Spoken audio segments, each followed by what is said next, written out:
Salut à tous et bienvenue dans ce nouvel épisode d'Open Thunder, le seul podcast français sur la franchise d'OKC. C'est Pierre qui vous parle. Je suis très heureux de vous retrouver. Et ben après une petite pause, allez, bien méritée, on va le dire quand même, après le titre d'OKC, bien sûr. On est obligé, je pense qu'on va le rappeler pendant tous les épisodes, pendant un an quand on est champion NBA. Voilà, on a pris un peu de repos, il s'est passé pas mal de choses. On n'a pas parlé draft, on n'a pas parlé contrat, on n'a pas parlé de l'intersaison. Donc on a pas mal de choses à aborder avec moi pour ça. Tom, d'abord, comment ça va? Bah, ça va, on est voilà, le seul podcast français sur le champion NBA. Voilà. On va pouvoir le dire pendant un an, ça fait plaisir. Mais ouais, voilà, on a pris un petit peu une petite pause après des grandes finales NBA et des playoffs très longs et très intenses. Mais il s'est passé beaucoup de choses. Ça me Presti Hmm. à pas chômer, donc voilà, on revient en force, reposé pour parler de tout ça. Ouais, et avec nous, Charles-Élie, comment ça va? Ben, comme tu l'as dit, on est toujours champion NBA et ce pendant au moins un an. Donc je pense que pendant au moins un an, quand tu me poseras la question, je pourrais, sauf drame, dire que je suis heureux parce que le Thunder est toujours champion NBA. Mais comme tu l'as dit, voilà, spoiler, il y a OKC est un petit peu passé à la banque. Il y a de la quicheta qui a été envoyée, donc on va parler un petit peu de tout ça. Ouais, on attendait un peu certaines décisions avant de faire cet épisode, au mieux de le faire au milieu ou autre. Donc ouais, on va parler de ça. Donc on est de retour après le titre, on vous l'a dit. Et du coup, comme ça a été très prenant ces playoffs, etc., on n'a pas forcément eu le temps de faire une stratégie de l'intersaison avant la draft. On n'a pas eu forcément l'occasion d'en parler. Je sais pas si on aura, mais globalement, c'est cet épisode qui va déjà presque faire le débrief de l'intersaison d'OKC, puisque on va dire que peut-être 90% des mouvements ont été déjà effectués, peut-être même plus. On verra s'il y a d'autres choses qui se passent, mais on en parlera à la fin, je suis pas sûr. Donc voilà un peu le sujet du jour. Avant ça, plusieurs petites annonces. Déjà, vous l'avez peut-être vu sur Twitter notamment, Constant a fait le choix de quitter le compte et de vaquer à d'autres projets dont on suivra aussi bien entendu ce qu'il peut faire à côté. Donc n'hésitez pas à déclarer votre amour pour Constant une dernière fois dans les commentaires, à aller voir aussi sur Twitter, il y est plus trop, mais voilà, n'hésitez pas à aller voir ça. Mais dans tous les cas, bien sûr, on le remercie même pour tous ces services, pour toutes ces années qu'on a passées ensemble à débriefer un peu tout et n'importe quoi. Voilà, c'est une figure importante du compte qui s'en va, très importante. Donc on est un peu triste, mais voilà, on espère le mieux pour lui. Et puis voilà, on part. Vous inquiétez pas, on part en très bon terme. Peut-être qu'il dans quelques temps il reprendra, il reviendra, il mettra une petite tête dans un épisode. On verra comment ça se passe. Mais voilà. Ensuite, du coup, en lien avec ça, on va se concerter entre nous, mais on peut déjà vous le dire, on va recruter sur le compte, on va être encore actif, etc. Parce que le compte va continuer d'exister, bien entendu. Donc n'hésitez pas déjà à réfléchir, si jamais vous êtes intéressé, peut-être à réfléchir à tout ça, et on vous communiquera prochainement, sûrement, comment il faut candidater, ce qu'on attend de vous, etc. Mais voilà, si vous avez besoin d'y réfléchir, peut-être que dans quelques semaines, ou même pas quelques jours, j'ai envie de dire, on lancera des candidatures, donc réfléchissez déjà, peut-être c'est pour vous, peut-être pas, mais voilà. Au-delà de ça, eh ben, je fais petit rappel habituel, j'en profite. Les playoffs sont passés, c'est vrai, mais on va continuer d'être actifs. Il y aura une saison l'année prochaine où on espère le Thunder va être aussi performant. Donc n'hésitez pas à vous abonner pour suivre ça avec nous, partout, YouTube, Twitter, Instagram, Twitch, etc. On va essayer d'être actifs cet été. On va essayer de voir aussi, peut-être à vous de nous dire ce que vous aimeriez qu'on fasse, mais comment on peut célébrer ce titre-là. Est-ce qu'on regarde des anciens trucs? Est-ce qu'on regarde des anciens podcasts? Est-ce qu'on regarde des anciens matchs? Est-ce qu'on fait autre chose? Voilà, n'hésitez pas à nous dire ça aussi. Ça peut être cool de faire des trucs un peu détournés cet été. Je sais pas, on n'a pas réfléchi entre nous à ça aussi. Donc là, on est vraiment passé en mode ermite pendant 2 semaines ou 3 semaines sans rien faire. Donc voilà, n'hésitez pas à nous dire ce que vous aimeriez qu'on fasse. Et j'en ai fini de cette intro beaucoup trop longue. On va passer maintenant au cœur du sujet. Et pour que ça soit un peu compréhensible pour tout le monde et que ce soit assez logique, on va faire par ordre chronologique. Donc, qu'est-ce qui s'est passé au OKC depuis les finales, depuis la fin des finales? Et bien d'abord la draft, parce que je sais plus 2 ou 3 jours après le match 7 et la célébration, en tout cas comment on dit la parade, ouais, c'est le mot que je cherchais, la parade à Oklahoma City. Il y a eu la draft et OKC avait 3 choix à cette draft-là, le 15, le 24 et le 44. Et avec le 15e, on se demandait un peu ce qu'on allait faire de ça. Il y avait des rumeurs comme quoi OKC voulait peut-être monter. Et au final, OKC est resté en 15 et a drafté Thomas Sorber, un pivot. Voilà, messieurs. Peut-être Tom d'abord. Bon, déjà, qu'est-ce que t'en penses un peu de cette draft-là? Comment tu projettes un peu le joueur? Voilà, qu'est-ce que tu as à nous dire un petit peu? Alors, on n'est pas expert draft. Et Non. par rapport à l'époque où OKC tankait, donc on faisait des gros profils de draft, même par article et tout, des podcasts dessus, on était à fond. Voilà, on parlait de Tari Eason, on parlait déjà de Cason Wallace à l'époque, Kobe Bufkin, des mecs comme ça. Beaucoup Mais Malédon, même à l'époque. beaucoup Malédon, bah, bien sûr. Cason Wallace, on avait parlé pas mal aussi. On avait, Ouais. Là, pour le coup, on est un poil moins concentré dessus parce que notamment, il y avait, je sais pas si vous savez, des finales NBA. Donc, ça prend un peu de temps. Mais pour ce qui est du profil de Thomas Sorber, personnellement, j'aime vraiment bien le profil. Après, bon, là, on l'a notamment pas vu en Summer League parce qu'il est blessé, donc c'est compliqué pour l'instant de donner un avis.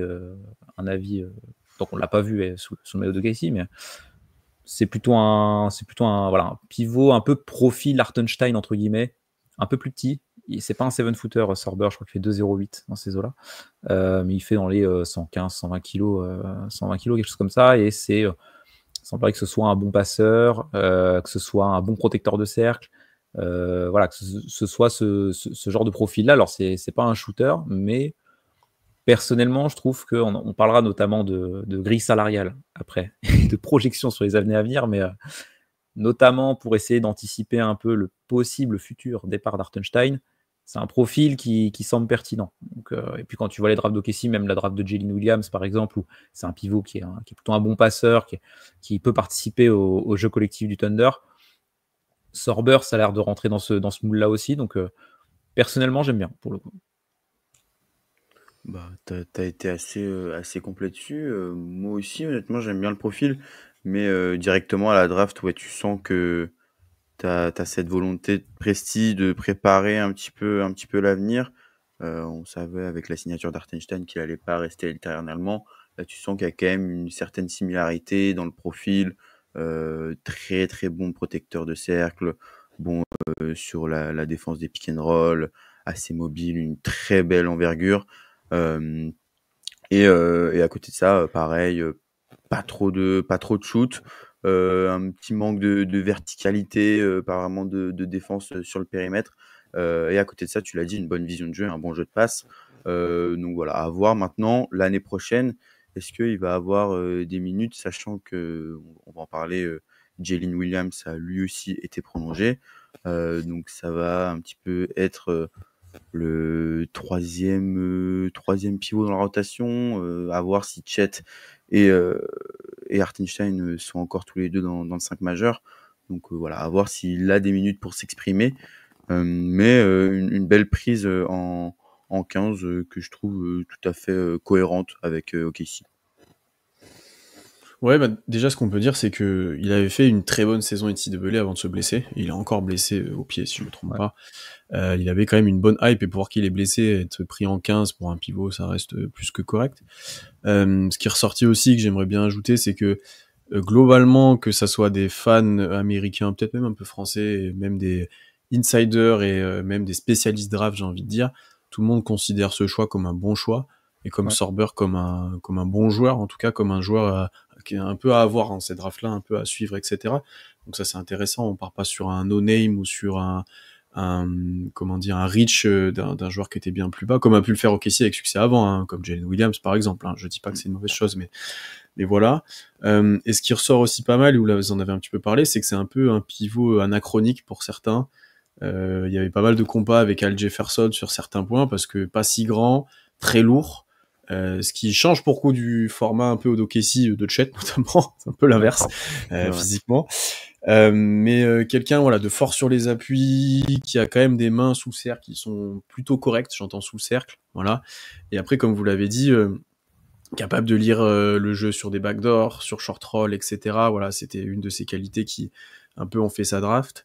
Défensivement plutôt bon, mais sur du drop, et où il utilise plutôt ses grands bras plutôt que de la verticalité. Et ça, Tom, tu l'as un petit peu dit, c'est pas du tout un joueur aérien ou athlétique, c'est pour ça qu'il est un peu considéré comme anachronique, plutôt en dessous du cercle avec lui. Mais voilà, ça, on se rapproche un peu d'Isaiah Hartenstein au final aussi, comme vous l'avez dit. Pas de tir. Il y a eu quelques flashs à mi-distance, ou voilà, mais pas de tir à 3 points, ou très peu, où il les prend avec un pourcentage très bas. Est-ce qu'on achète son tir potentiellement plus tard? Parce que Jalen Williams avait par exemple pas beaucoup tiré à la fac, et au final, bon, c'est un joueur plus qu'honnête à 3 points, on l'a vu sur ses premières années. Ouais, je pense que aussi mentalement ça coïncide bien de ce qui est ressorti, etc. Parce qu'on l'a vu maintenant, OKC appuie beaucoup là-dessus et a raison, hein, quand on voit le groupe qui s'est créé. Et ouais, c'est la grande question, c'est pourquoi ce joueur-là en fait. Et ça, vous l'avez bien dit. Oui, ça va être le troisième ou quatrième pivot. Parce que en vrai, t'auras le moment où t'as Hartenstein et Chet, t'auras un moment que Hartenstein, un moment que Chet. Peut-être que t'auras du J. Will et peut-être qu'il arrivera après. Enfin voilà, à voir comment on fait tout ça. Ou Chet devient un unique poste 4, mais j'y crois pas trop. Surtout quand on voit les dernières finales. Donc voilà, dans sa projection de l'effectif, dans tous les cas, n'importe quel poste aurait été un peu la même guerre, j'ai envie de dire, sauf à l'aile. Donc voilà. Mais oui, clairement, et on en parlera plus tard dans l'épisode, on est dans une projection de remplacement des choses que tu vas perdre, quoi. Je suis d'accord avec vous. On espère que dans 2 ans, il sera pas du niveau d'Hartenstein, il le sera peut-être jamais, parce que Hartenstein, il faut pas lui enlever beaucoup de choses qu'il a apportées, mais t'espères qu'au moins il puisse assurer des minutes, en fait, à très très haut niveau, parce que c'est ça qu'OKC va viser pendant pas mal d'années maintenant, hein, comme l'a dit Presti, c'est bien d'arriver où là on veut être, mais c'est encore mieux d'y rester, donc ouais, c'est vraiment ça, c'est vraiment une projection de remplacement, donc t'attends pas grand-chose de lui année 1, quoi. Oui, il a 19 ans de toute façon, donc pour le coup, voilà, faut le laisser se développer. Je pense qu'il sera même derrière Jalen Williams dans la rotation dans un premier temps, parce que Jalen Williams c'est quand même plutôt un bon role player à l'échelle NBA, donc il aura des minutes. Mais alors, pour le tir, Jalen Williams à la fac, il mettait quand même du mi-distance. Il a dû étendre son range pour mettre du 3 points, mais il avait déjà un bon shoot là où Sorber, c'est plus compliqué. Par contre, c'est vrai que tu as bien fait d'en parler, du toucher près du cercle, c'est pas mal. Donc, même au lancer, il a plus de 70% sur un bon volume. Ouais, mais en fait, pour un joueur sous-athlétique, réussir à être fort près du cercle, c'est là que tu vois qu'il y a quand même des skills, parce que il met pas que des dunks, quoi. Il met pas que des alley-oops, donc c'est ça qui est intéressant. Il y a quand même il a quand même des bons moves, même au poste. Il a un certain footwork qui s'est trouvé assez intéressant du côté de Georgetown. C'est assez dommage qu'on le voit pas en Summer League d'ailleurs. Ça aurait été intéressant de le voir avec un gros rôle pour voir un petit peu de quoi il est capable. Mais malheureusement, voilà, il est encore blessé. Ça sera pour la saison régulière, on l'espère. Ça, c'est marrant parce que du coup, jeu post-up, c'est un peu anachronique à OKC, quoi. Là, tu fais plus ça. Donc ça va être intéressant de voir si on lui donne quand même des possessions là-dessus. Mais dans tous les cas, sur des situations où nous, par exemple, on demandait à Hartenstein de sanctionner le switch, etc., lui, il est capable de enfoncer le gars avec son poids assez bas. Faudra voir s'il transpose ça en NBA, bien entendu, comme sa défense. Mais sur ça, c'est intéressant, ouais. Ouais.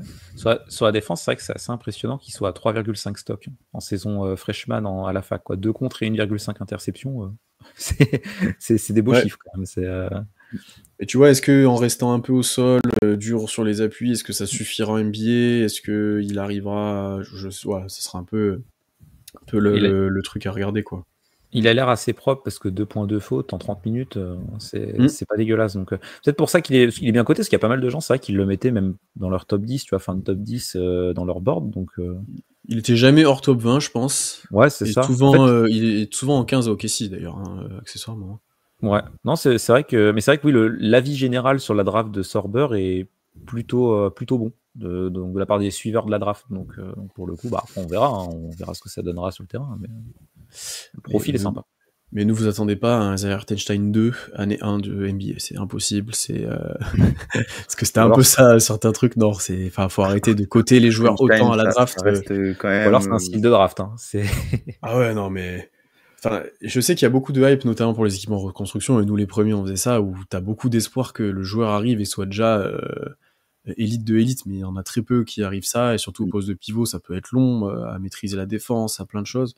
Non, il n'y aura pas Isaiah Hartenstein 2. Par contre, ça va être cool de le voir se former derrière lui. Ça, c'est très pertinent. Bon, voilà, sur Sorber, on l'a pas vu en Summer League, effectivement, donc on va pas en parler indéfiniment. Ensuite, avec le choix 24, OKC, cette fois à trader, on pouvait s'y attendre, ajouter 2 joueurs dans l'effectif qui en comptaient déjà 15. On verra ensuite comment OKC a pu signer Sorber. Mais voilà, il fallait trader.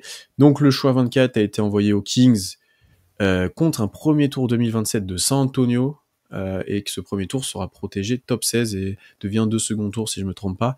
Donc en gros, pour résumer, il faut que San Antonio soit bon en 2027 pour avoir ce choix de draft. En gros, pour résumer ça simplement. On va pas passer 10 ans dessus, c'est du classique Sam Presti où on repousse les assets, et c'est des choses qui vont arriver pas mal les prochaines années, de ce que j'ai cru lire et comprendre, et vu le nombre de tours de draft qu'on a année après année. Enfin, ouais, il y a pas... Bah, c'est ça. De toute façon, oui, comme tu l'as dit, il n'y avait pas la place de drafter 2 premiers tours. Donc, ce qu'on en parlera après avec le second tour. Les seconds tours, tu peux leur faire signer des two-way. Donc, Ouais. là, ce qui n'est pas le cas d'un choix 24. Donc, oui, c'est cohérent. Et puis, de toute façon, San Antonio en 2027, franchement, avec Victor Wembanyama, là, ils ont De'Aaron Fox, ils ont des jeunes intéressants. S'ils ne sont pas en playoff en 2027, alors soit c'est parce qu'il y a eu saison blessure, ça peut arriver. Mais sinon, ça serait quand même un sacré échec de leur part de ne pas être en playoff, dans 2 ans, quoi. Donc, Je pense que potentiellement, Wemby t'as un demande un fleur, trade. Je pense que Wemby ouais, demande un oui, trade. c'est possible. C'est vrai que dans 2 ans, en plus, il sait quoi, il négocierait son extension. Non, il aurait déjà négocié son extension, je crois. Non, il aurait déjà l'extension, ouais. Il Bah, aurait déjà l'année négocié. prochaine, hein. Ouais, l'année prochaine, on va en Ouais, c'est parler ça. des extensions. Est-ce Mais qu'il ça, aura c'est le l'année max, prochaine. Victor Wembanyama? Il y a des chances. Il y a des chances. Je suis pas sûr que ça fasse autant parler que certains du Thunder. On verra ensuite. Ouais, je suis pas sûr. Hein. Je pense que ça va, quoi. Ça ira assez vite. Sachant qu'il aura peut-être un Deepoy dans le oui. bagage, donc bon. C'est pas impossible. Non, on va passer rapidement sur ça, et on va plutôt parler du choix du second tour, le 44e choix, du coup, Brooks Barnhizer, que lui, on a pu voir en Summer League, on en parlera en fin d'épisode un peu plus, qui a été signé en two-way contract. Du coup, il prend un des spots en two-way, on en reparlera peut-être un petit peu aussi, parce que du coup, il est avec Carlson, et il reste un poste peut-être à prendre, on verra. Et lui aussi était plutôt... bon, c'était un peu plus un no-name, effectivement, mais pour le coup, un peu plus intéressant comme profil. J'aurais aimé qu'il soit un chouïa plus grand, mais pour le coup, dans le profil, c'est plutôt intéressant. Je sais pas ce que t'en penses, Charlie, mais j'aime bien. Ouais, le profil est sympa. Après, j'avoue, comme tu l'as dit, c'était un peu un no-name. J'en avais pas trop entendu parler. Et en me renseignant un peu, il était vraiment pas très haut dans les prospects, etc. Mais ouais, un profil intéressant, un bon défenseur, qui pour le coup, lui, est athlétique avec des grands bras. Donc, défensivement, c'est très intéressant. Un très bon remondeur, malgré le fait qu'il soit assez petit, comme tu l'as dit. Donc voilà, un vrai sens du positionnement. On a pu le voir en Summer League, on en reparlera. Maintenant, voilà, pas de 3 points pour un joueur de ce poste, un joueur de cette taille. J'avoue que moi, je me dis, ça peut vite être assez injouable. Après, voilà, je dis ça, ça reste un pick 44. C'est déjà compliqué de jouer quand on a un pick 44 et qu'on arrive dans une équipe qui est championne NBA. Mais j'aime bien le profil, mais à développer, disons. C'est vrai que le tir... Ah, le tir, il est pas beau. Hein. En Summer League, il a mis un petit fade away là quand même. Mais sinon. À mi-distance, il a du jeu, on en reparlera, mais à 3 points, c'est un peu plat, ouais. Mais en fait, c'est vrai que là, maintenant que tu le dis, Charlie, t'as quand même drafté 2 joueurs qui ne tirent pas à 3 points. Alors, t'as un pivot, mais même un ailier. On va pas vous rappeler les 3 quarts du contenu de nos derniers épisodes ces 3 derniers mois, mais bon, voilà quoi, c'est compliqué. Les 3 dernières années. Hein. Donc, oui, c'est vrai. Franchement. Enfin, surtout en playoff, parce que si l'année dernière, quand t'étais à 40% à 3 points en saison régulière, tu disais bon, voilà quoi. Mais oui, on va pas vous rappeler un peu ce qu'on a dit, ou voir 2 non-shooters arriver, ouais. C'est curieux. Après, c'est deux mecs qui passent bien, parce que Barnhizer, c'est pas un mauvais passeur, enfin, il connecte bien, entre guillemets. Oui. Donc, et 2 bons défenseurs, parce que Barnhizer, ça défend bien. Donc, ça, en tout cas, de ce qu'on a vu pour l'instant, c'est vraiment pas inintéressant. 14-15 interceptions en 2 matchs, je crois. Bon, oui, il y en a, il en met 7, un autre 6. Oui, non, mais en défense, par contre, c'est vraiment hyper intéressant. Mais c'est le genre de joueur, s'il progresse pas sur son tir, si c'est pas un élite défenseur, tu peux pas le faire jouer, quoi. Même s'il a pas de tir et qu'il défend juste, c'est dur, maintenant. Oui, mais t'en as dans la ligue des joueurs comme ça, tu vois, qui... plus trop maintenant. En vrai, c'est moins en moins fréquent. L'époque André Robertson, t'as plus je sais pas s'il a la rotation. T'as un Lou Dort qui a été obligé de développer un tir, quoi, en gros, sinon il se... Donc voilà, on attend de voir un peu plus de ces joueurs-là, effectivement, surtout de Sorber qu'on n'a pas vu jouer encore du tout, et on verra s'ils arrivent à se faire un trou dans la rotation, on leur souhaite, mais d'avoir un peu un destin à l'AJ Mitchell, on reparlera de lui ensuite. Et du coup, on avait 16 joueurs dans le roster, 16 joueurs en contrat garanti en tout cas. Il fallait faire quelque chose. Il y a eu des candidats. Est-ce que ça allait être Ousmane Dieng? Est-ce que ça allait être Jalen Williams? Est-ce que ça va être autre? Et c'est Dillon Jones qui a été écarté de l'effectif d'OKC. Qui a été... J'ai même pas noté le trade d'ailleurs. Il a été tradé à Washington, non? C'était pour un second tour. Washington. Et un autre joueur qui a été coupé directement. Colby Jones. Ouais. Colby Jones. C'est le seul trade que j'ai pas noté. Ouais. Juste pour vous rappeler quand même, et c'est moi le seul truc que j'ai un peu à dire, parce que Dillon Jones on l'a peu vu et c'était pas un joueur NBA, mais l'année dernière OKC a envoyé 5 seconds tours pour monter en fin de premier tour et l'obtenir. Et moi ce qui m'embête, c'est un peu à l'image de certains échecs, beaucoup par exemple, ou d'autres échecs que tu as pu avoir à la draft. Il y en a pas eu énormément, mais t'en as quand même. Ouais, t'as plein d'assets, mais vas-y, 5 seconds tours pour un joueur que tu trades l'année d'après et qui a joué je sais pas combien de minutes, mais 0 en playoff concrètement quand ça comptait, et en saison un petit peu, mais très peu. Ça pique un peu, quoi. Mais tu regardes, à chaque fois qu'on est monté à la draft pour des joueurs, ça a été des flops, j'ai l'impression. Genre, Poku, Dieng, là, Dillon Jones. Les trois, voilà, on sait ce que c'est devenu. Donc, forcément, est-ce que c'est une déception, Dillon Jones? Pas vraiment, parce que je pense que personne n'avait de réelles attentes autour de lui. Mais c'est sûr que monter pour un joueur comme ça qui, clairement, ne nous a jamais impressionné et ne nous a jamais fait dire qu'il y avait peut-être un espoir qui craque la rotation ou qu'il ait quelques minutes intéressantes. C'est sûr que c'est un peu dommage. Maintenant, pas du tout déçu que ce soit lui qui a été sacrifié et qui repart quand même après avec une année rookie en étant champion NBA. Donc bon. Ouais, on pourra pas lui enlever ça. Voilà. Son palmarès, c'est beau. Peut-être que sans lui, le Thunder n'aurait pas été champion, qui sait. Si. Je peux t'assurer que c'est pas à la Adil Rami 2018. Ouais, c'est un peu ça. C'est un peu ça. Mais à la différence qu'Adil Rami, quand même, c'était plutôt un bon joueur à l'époque. Dillon Jones. Oui, c'est vrai. J'ai vu des fans de Washington dire putain, la draft c'était cool parce qu'il s'est passé, il s'est sprayé son tir et tout. Enfin, il savait le faire à la fac, mais à Dillon Jones, non, on a vu du Dillon Jones pendant un an. Je peux vous assurer que je préférais les entrées d'Ousmane Dieng. Je suis pas spécialement un fan d'Ousmane Dieng, mais et au moins Ousmane Dieng, de temps en temps, il t'apporte un peu de shoot, il t'apporte un peu de défense. Il a 23 ans, je crois. Ouais, il a été drafté tard. Petite fac où il statait de ouf et il avait des ballons. En fait, le truc déjà juste du joueur, c'est un profil archi atypique, surtout pour la NBA.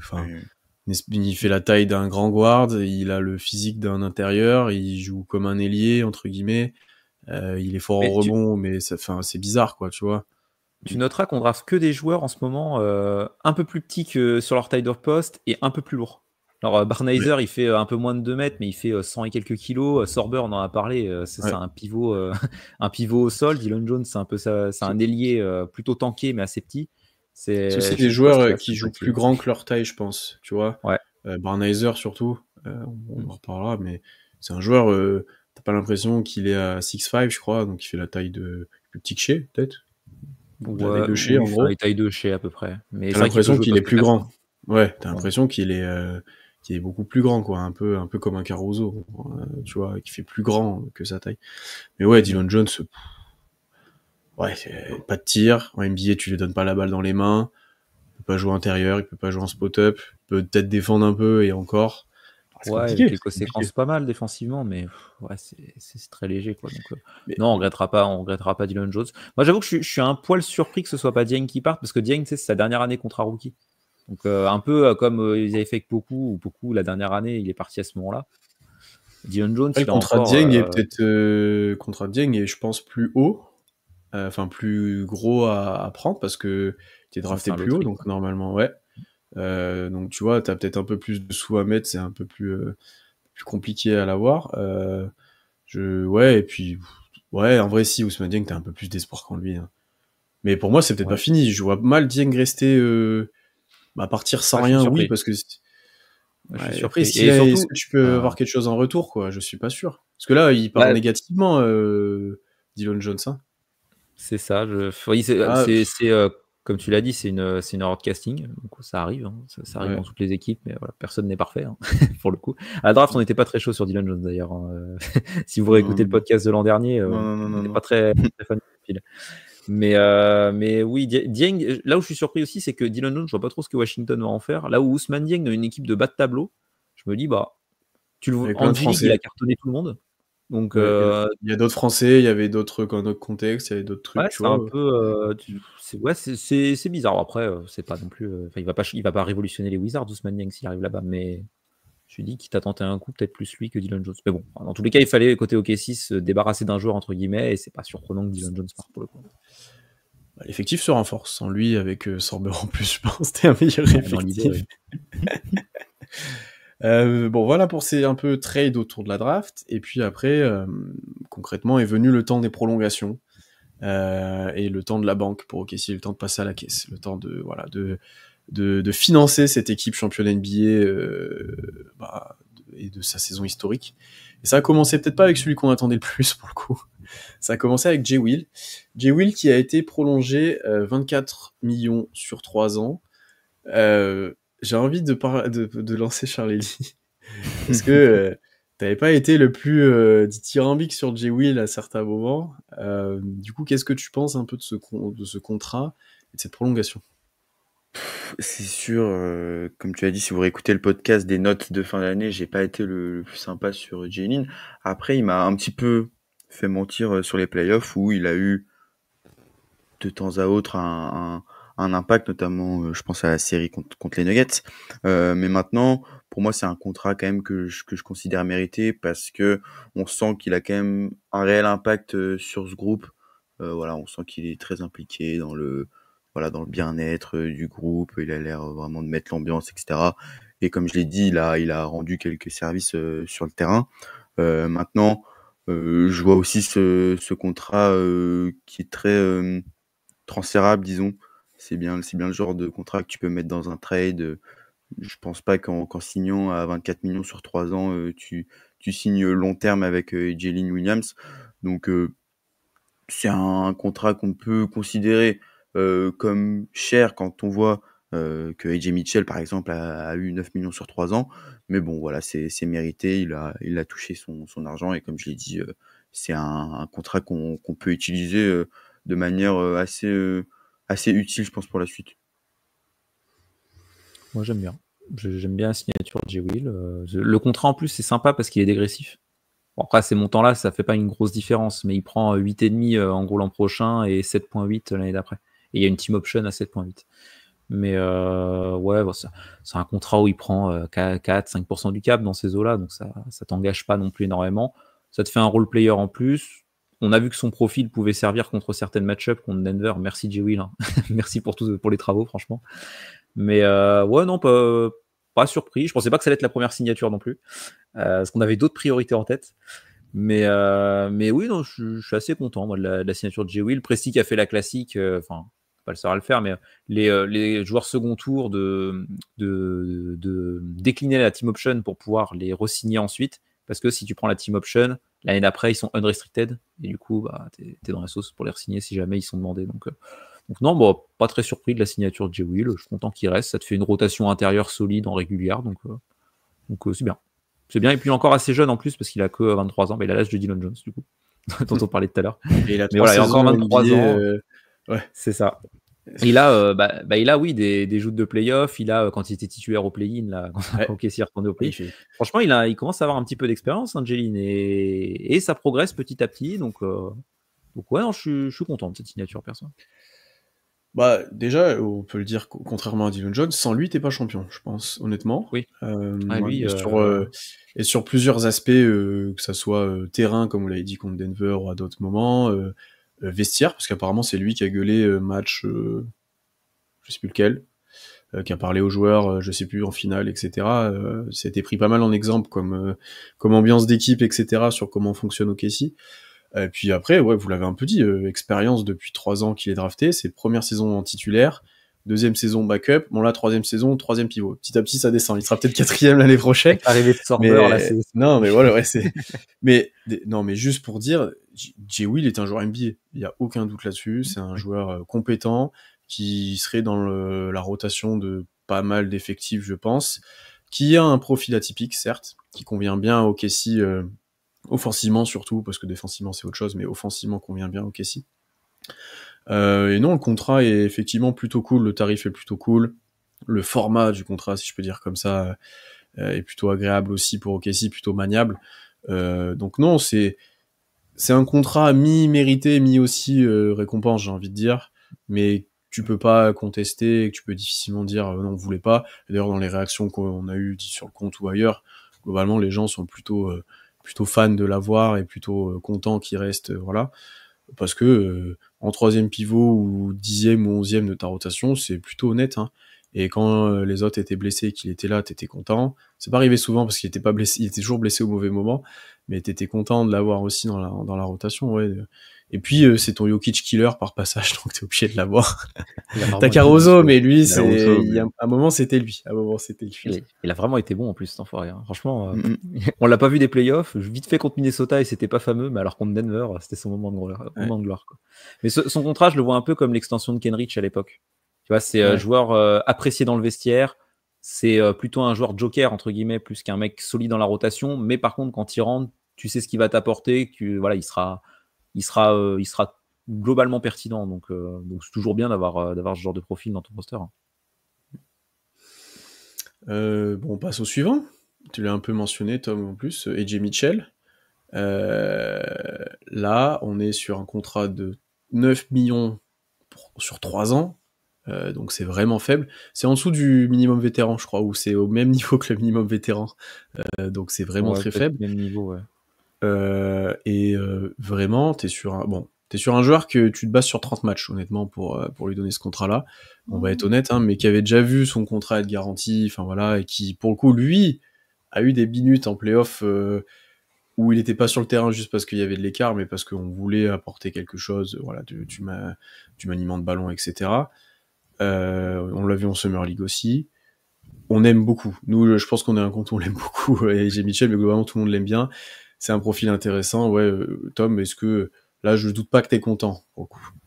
Là... même pas 9 millions sur 3 ans. Dégressif, en plus. Bon, pareil. Là, c'est comme J. Will tout à l'heure, déjà dégressif, c'était pas hyper notable, mais là, il passe de 3 millions à 2,8. Bon, c'est un léger dégressif. Mais il prend même pas 2% du cap. Son contrat, alors il est garanti cette année, mais l'an prochain, il l'est peut-être partiellement. Et il y a une team option sur la dernière année aussi. Un super contrat. En plus, on se base sur 30 et quelques matchs, mais par contre, sur les 30 et quelques matchs, on se disait, putain, c'est con qu'il se soit fait l'orteil parce qu'il est dans la rotation, en fait. Quoi. il est bon, et Jimmy Mitchell. Il joue 15 minutes, il met 6 points, et tu fais bon. Des deux côtés du terrain, il est pertinent en plus. Tu vois, défensivement, c'est. En playoff, tu peux te poser des questions, mais globalement, il est pas tout le temps négatif défensivement. C'est pas un mec si simple à cibler.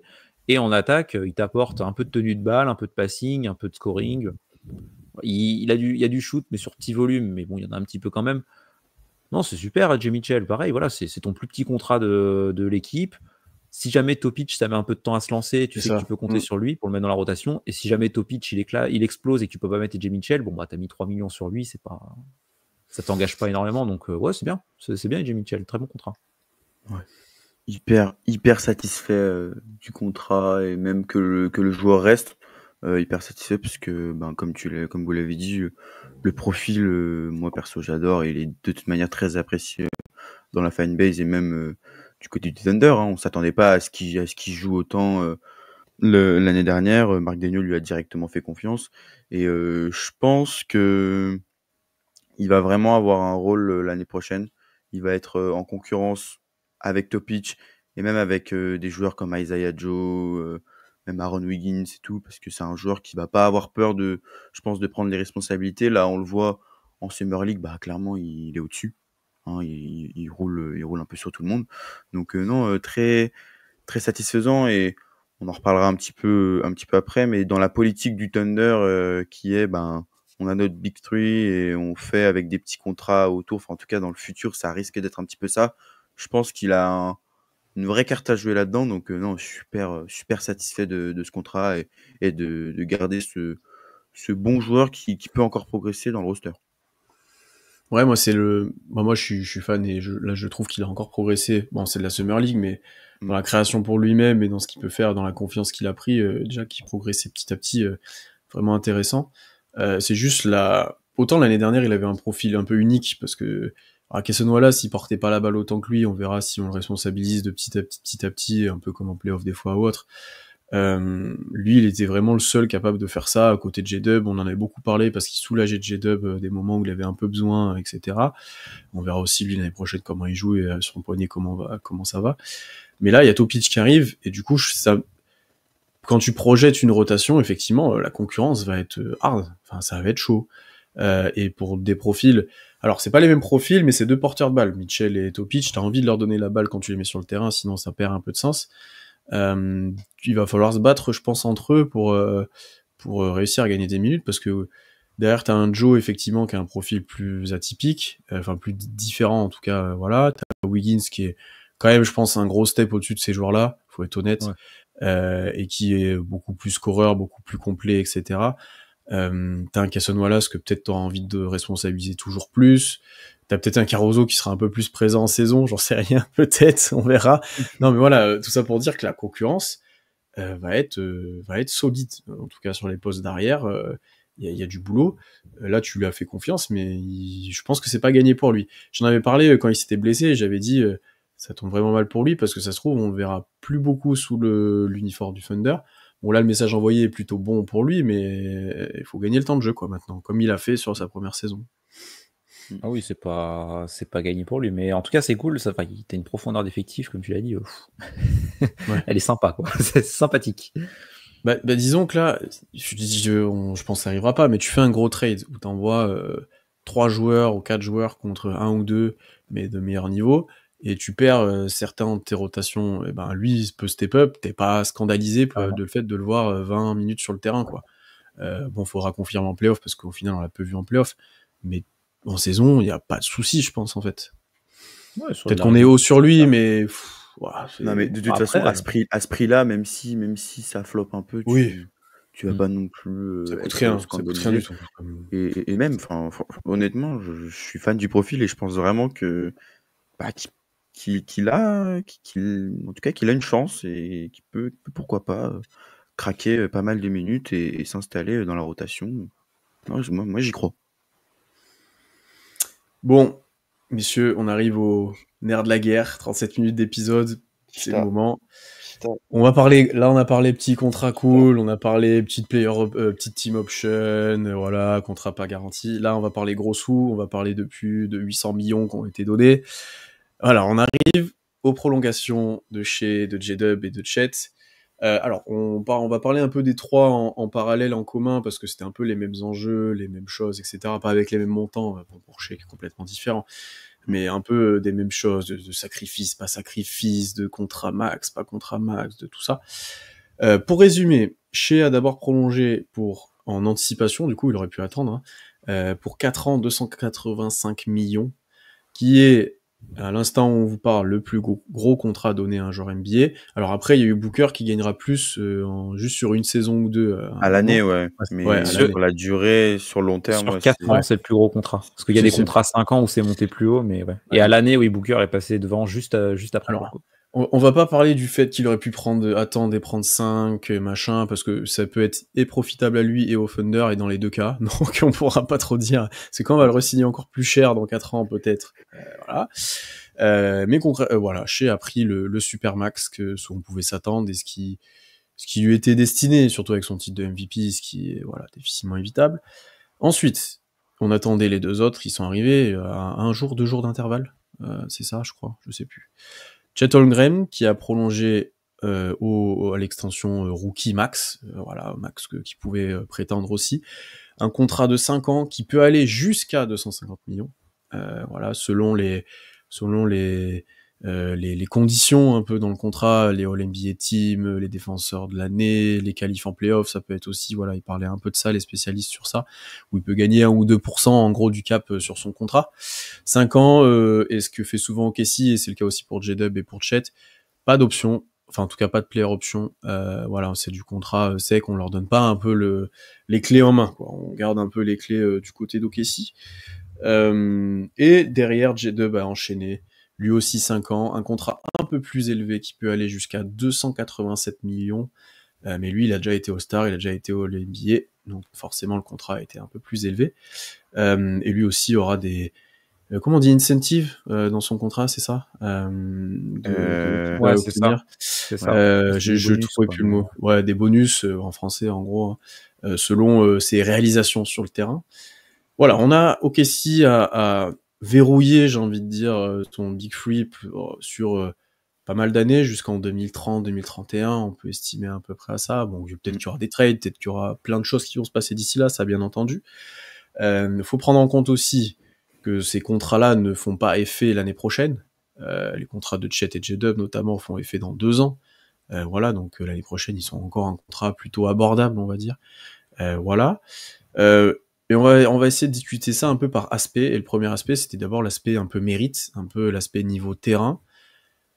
Est-ce que il y a un doute ou il y a un débat sur le fait que l'un de ces 3 joueurs ne mérite pas un tel contrat?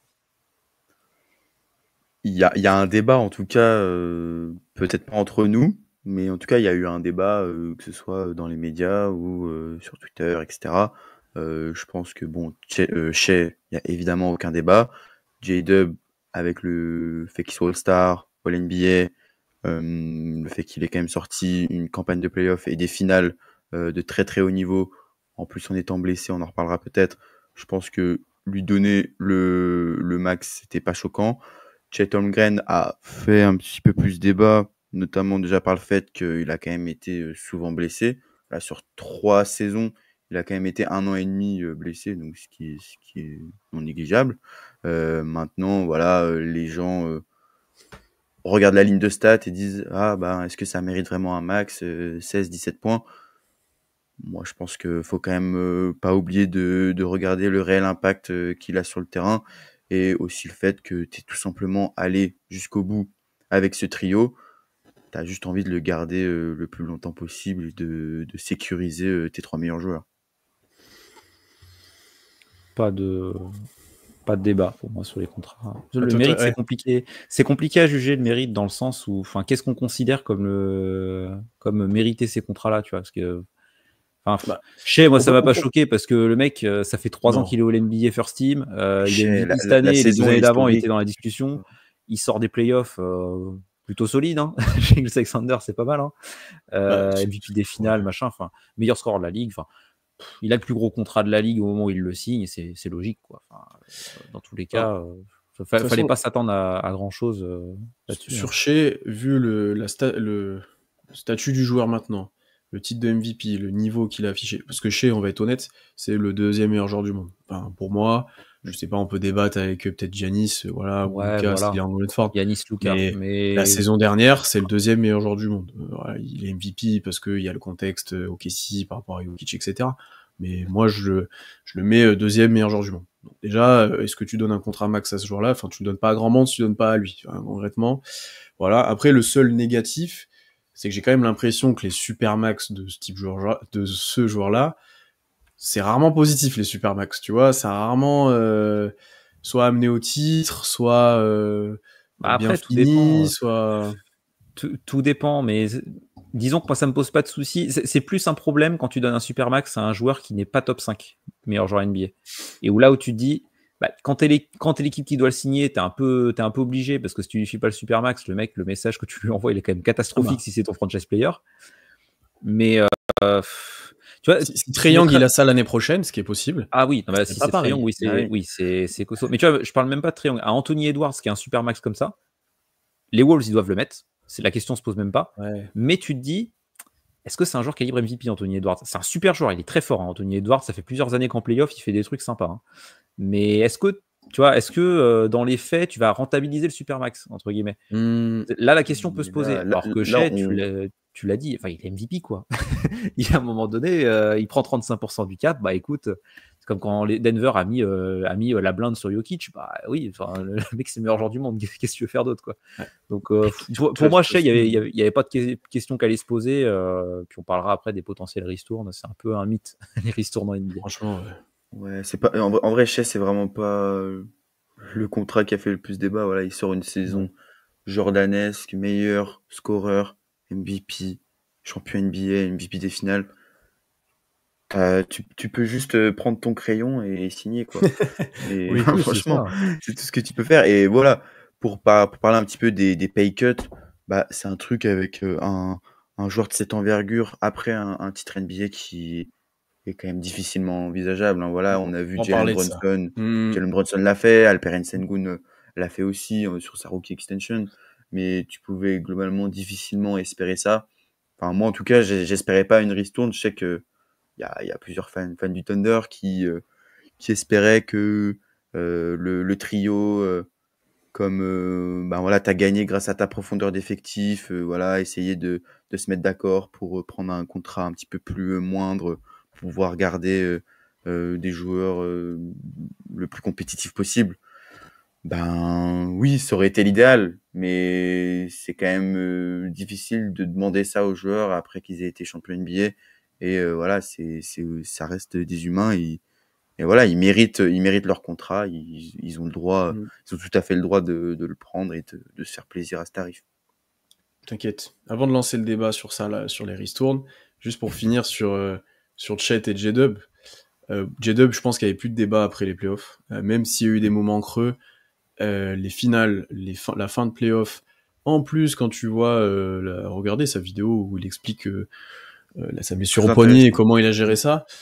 Honnêtement, c'est complètement débile. Ah bah les 30 injections, moi j'ai serré les dents. Honnêtement, ne faites pas ça. Déjà, je pense que personne, à part un joueur NBA, ne peut faire ça et a les moyens, voilà. Mais un sportif de haut niveau même en général. Mais du coup c'est bien, je trouve, que J-Dub en ait parlé, tu vois, qu'il en ait vraiment parlé, parce que c'est pas le seul des playoffs à l'avoir fait. Hein. Damien Lillard, j'imagine pas les injections qu'il a reçues hein. Pour son truc où il avait une blessure à la Paul George et il est revenu. Ça a tenu pour J-Dub, c'est ça qui est bon. Après c'était le poignet, c'était différent, mais le gars se sacrifie plus ou moins la santé pour ça, change son tir pendant les playoffs concrètement pour pouvoir jouer. Il en plante 40 en des nuits et tout. Il en plante 40 bref, le run de playoff de J-Dub restera en haut et avec quelques bas, mais assez légendaire pour ça. Et même dans sa manière de l'aborder, le fait de rien dire, de le dire qu'à la fin, bon après là maintenant il se tire un peu la couverture à lui, mais il a raison, parce que il te dit bah ouais en fait les gars j'étais comme ça. Et de dire de voir que tout le monde me critiquait, que j'en parlais pas et que il y a quand même voilà, il y a des trucs on critique en interview, ouais, il s'en fout. Ouais, non, enfin faut stopper quoi. Enfin vraiment on avait vu avant les playoffs qu'il avait une sorte de strap attelle au poignet avant les playoffs. On se dit putain, ce serait con qu'il soit pété le poignet. Bon, quand il jouait, on s'est dit c'est bon, le poignet est pas cassé.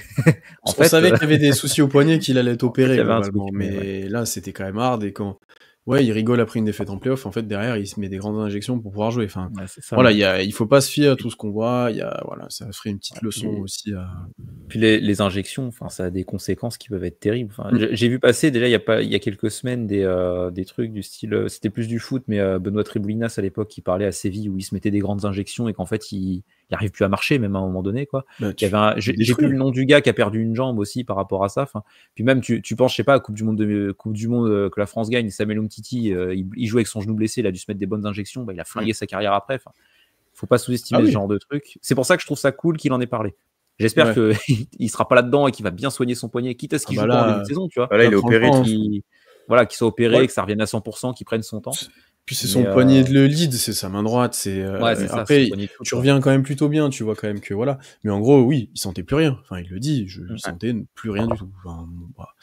Bon, voilà, on va pas. Et de toute façon, de par le statut qu'il a obtenu cette année, J-Dub c'était le max presque obligatoire.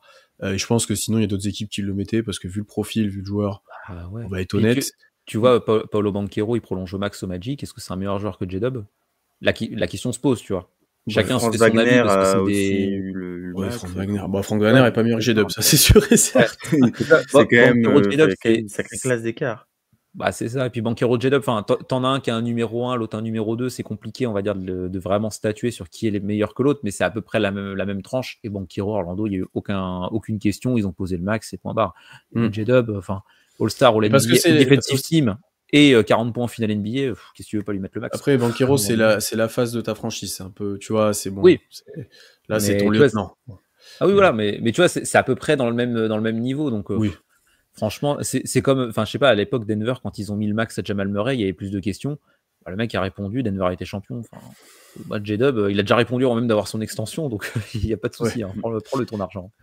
Après, c'est plus sur Chet, où effectivement le débat a été plus virulent, et que les gens attendaient peut-être un peu plus est-ce qu'on va lui donner ou pas. Parce qu'effectivement, en fait, Chet a joué 1 an et demi sur 3.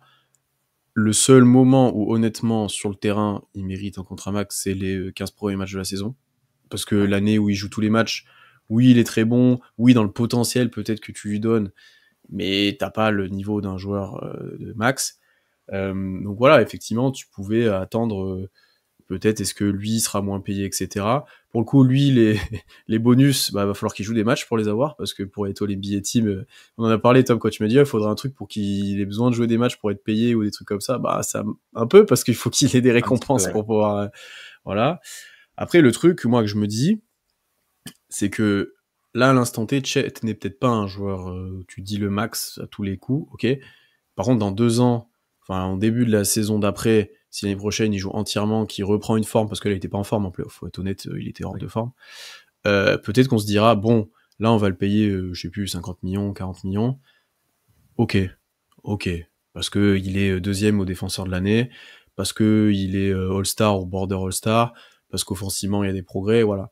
Mais oui, sur l'instant T, je peux comprendre que on tilte un peu sur le niveau du joueur. Parce que oui, défensivement, c'est le 2e meilleur défenseur de la ligue derrière Wemby, honnêtement. Enfin, protection de cercle en tout cas. Après, on considère les autres choses comme on veut, mais en protection de cercle, c'est le 2e.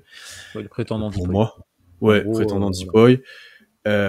Offensivement, c'est pas la même. C'est pas la même, et mettre des max sur des joueurs qui offensivement sont dépendants des autres et pas efficaces, parce qu'il a pas été ultra efficace, c'est dur. Ouais, après, je sais pas, Charlie, si tu veux rebondir là-dessus, mais.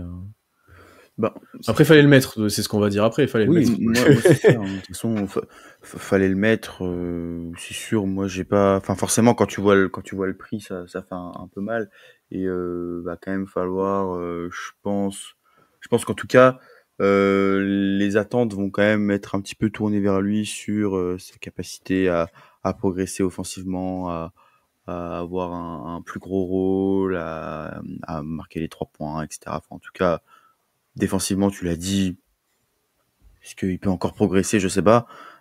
S'il peut, tant mieux. Toujours progresser. Oui, il peut toujours progresser, mais en tout cas, son niveau actuel et surtout celui qu'il avait avant sa blessure est déjà hyper satisfaisant. Maintenant, avec un contrat pareil, c'est sûr que moi, pour moi, il est mérité, mais voilà, je vais quand même attendre de lui qu'il progresse encore offensivement et qu'il montre qu'il mérite réellement cette troisième, ce rôle de 3e meilleur joueur du Thunder. Maintenant, voilà, t'es allé au bout avec Chet Holmgren en 3e meilleur joueur. Il n'y a pas vraiment de questions à se poser quant à lui signer son extension. En fait, c'est peut-être juste qu'on l'attend plus au tournant que les autres. Voilà, c'est ça. Il y a plus d'attente, c'est sûr qu'il y a plus d'attente. Parce que le G2, on va se dire, bon... Puis il y a plus d'attente par rapport au nombre de matchs joués, tu vois. C'était plus là où je peux comprendre les interrogations, là où J-Dub, il est quand même plutôt fiable. Il est souvent sur le parquet. Alors, en régulier, il y a souvent quelques matchs qui ratent parce qu'il y a un petit pépin, etc. Mais ça arrive à tous les joueurs NBA. Donc, mais Chet, il y a eu des grosses blessures. Tu vois, 2 grosses blessures où tu te dis, est-ce que physiquement, il se remet à 100%, etc. Là, en playoff, il manquait un peu de rythme, notamment, mais au niveau du corps, ça a l'air d'aller, quoi. Pour le coup. Et puis, comme le dit, il progresse, Chet. La mobilité au périmètre de Chet défensivement, je ne m'attendais pas à ça en playoff. Honnêtement, quand tu vois l'époque où on scoutait Chet Holmgren, qu'on adorait le profil, etc., c'est surtout un protecteur de cercle. On se disait au périmètre, ok, il peut se développer, mais ça ne sera pas Evan Mobley, tu vois. Franchement, alors je préfère toujours Evan Mobley pour défendre au périmètre, mais c'est quand même pas la même chose. Chet Holmgren, là, il a vraiment bien progressé. Il est capable de jouer à côté d'un intérieur maintenant et que défensivement ça passe bien. Donc ouais, non, je suis pas surpris de la prolongation. Peut-être une question, juste pour finir sur Chet.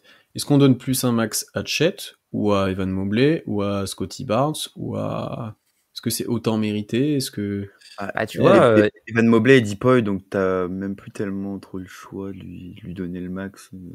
Après, il l'a signé avant d'être Deepoy, tu vois. Evan Mobley, oui, il l'a signé avant d'être Deepoy, mais et là, d'ailleurs, il a débloqué le bonus Deepoy. Ouais, là, il peut toucher 30%. Avec Cleveland, là, ça va casser aussi. Comme il est Deepoy. Mais ouais, c'est le même genre de joueur, quoi, à peu près. Enfin, je les mets devant Scottie Barnes quand même. Scottie Barnes, On l'a pas Oui, encore comme- vu dans une comme si équipe je le tu sais, dis. avec un rôle très important dans une équipe compétitive. Au tout début, sur ses débuts, il était avec Toronto qui était en playoff, mais c'était le 4e meilleur joueur, 3 4e meilleur joueur, tu vois. Mais là, c'est un peu plus dur de le projeter. Je Mais suis d'accord.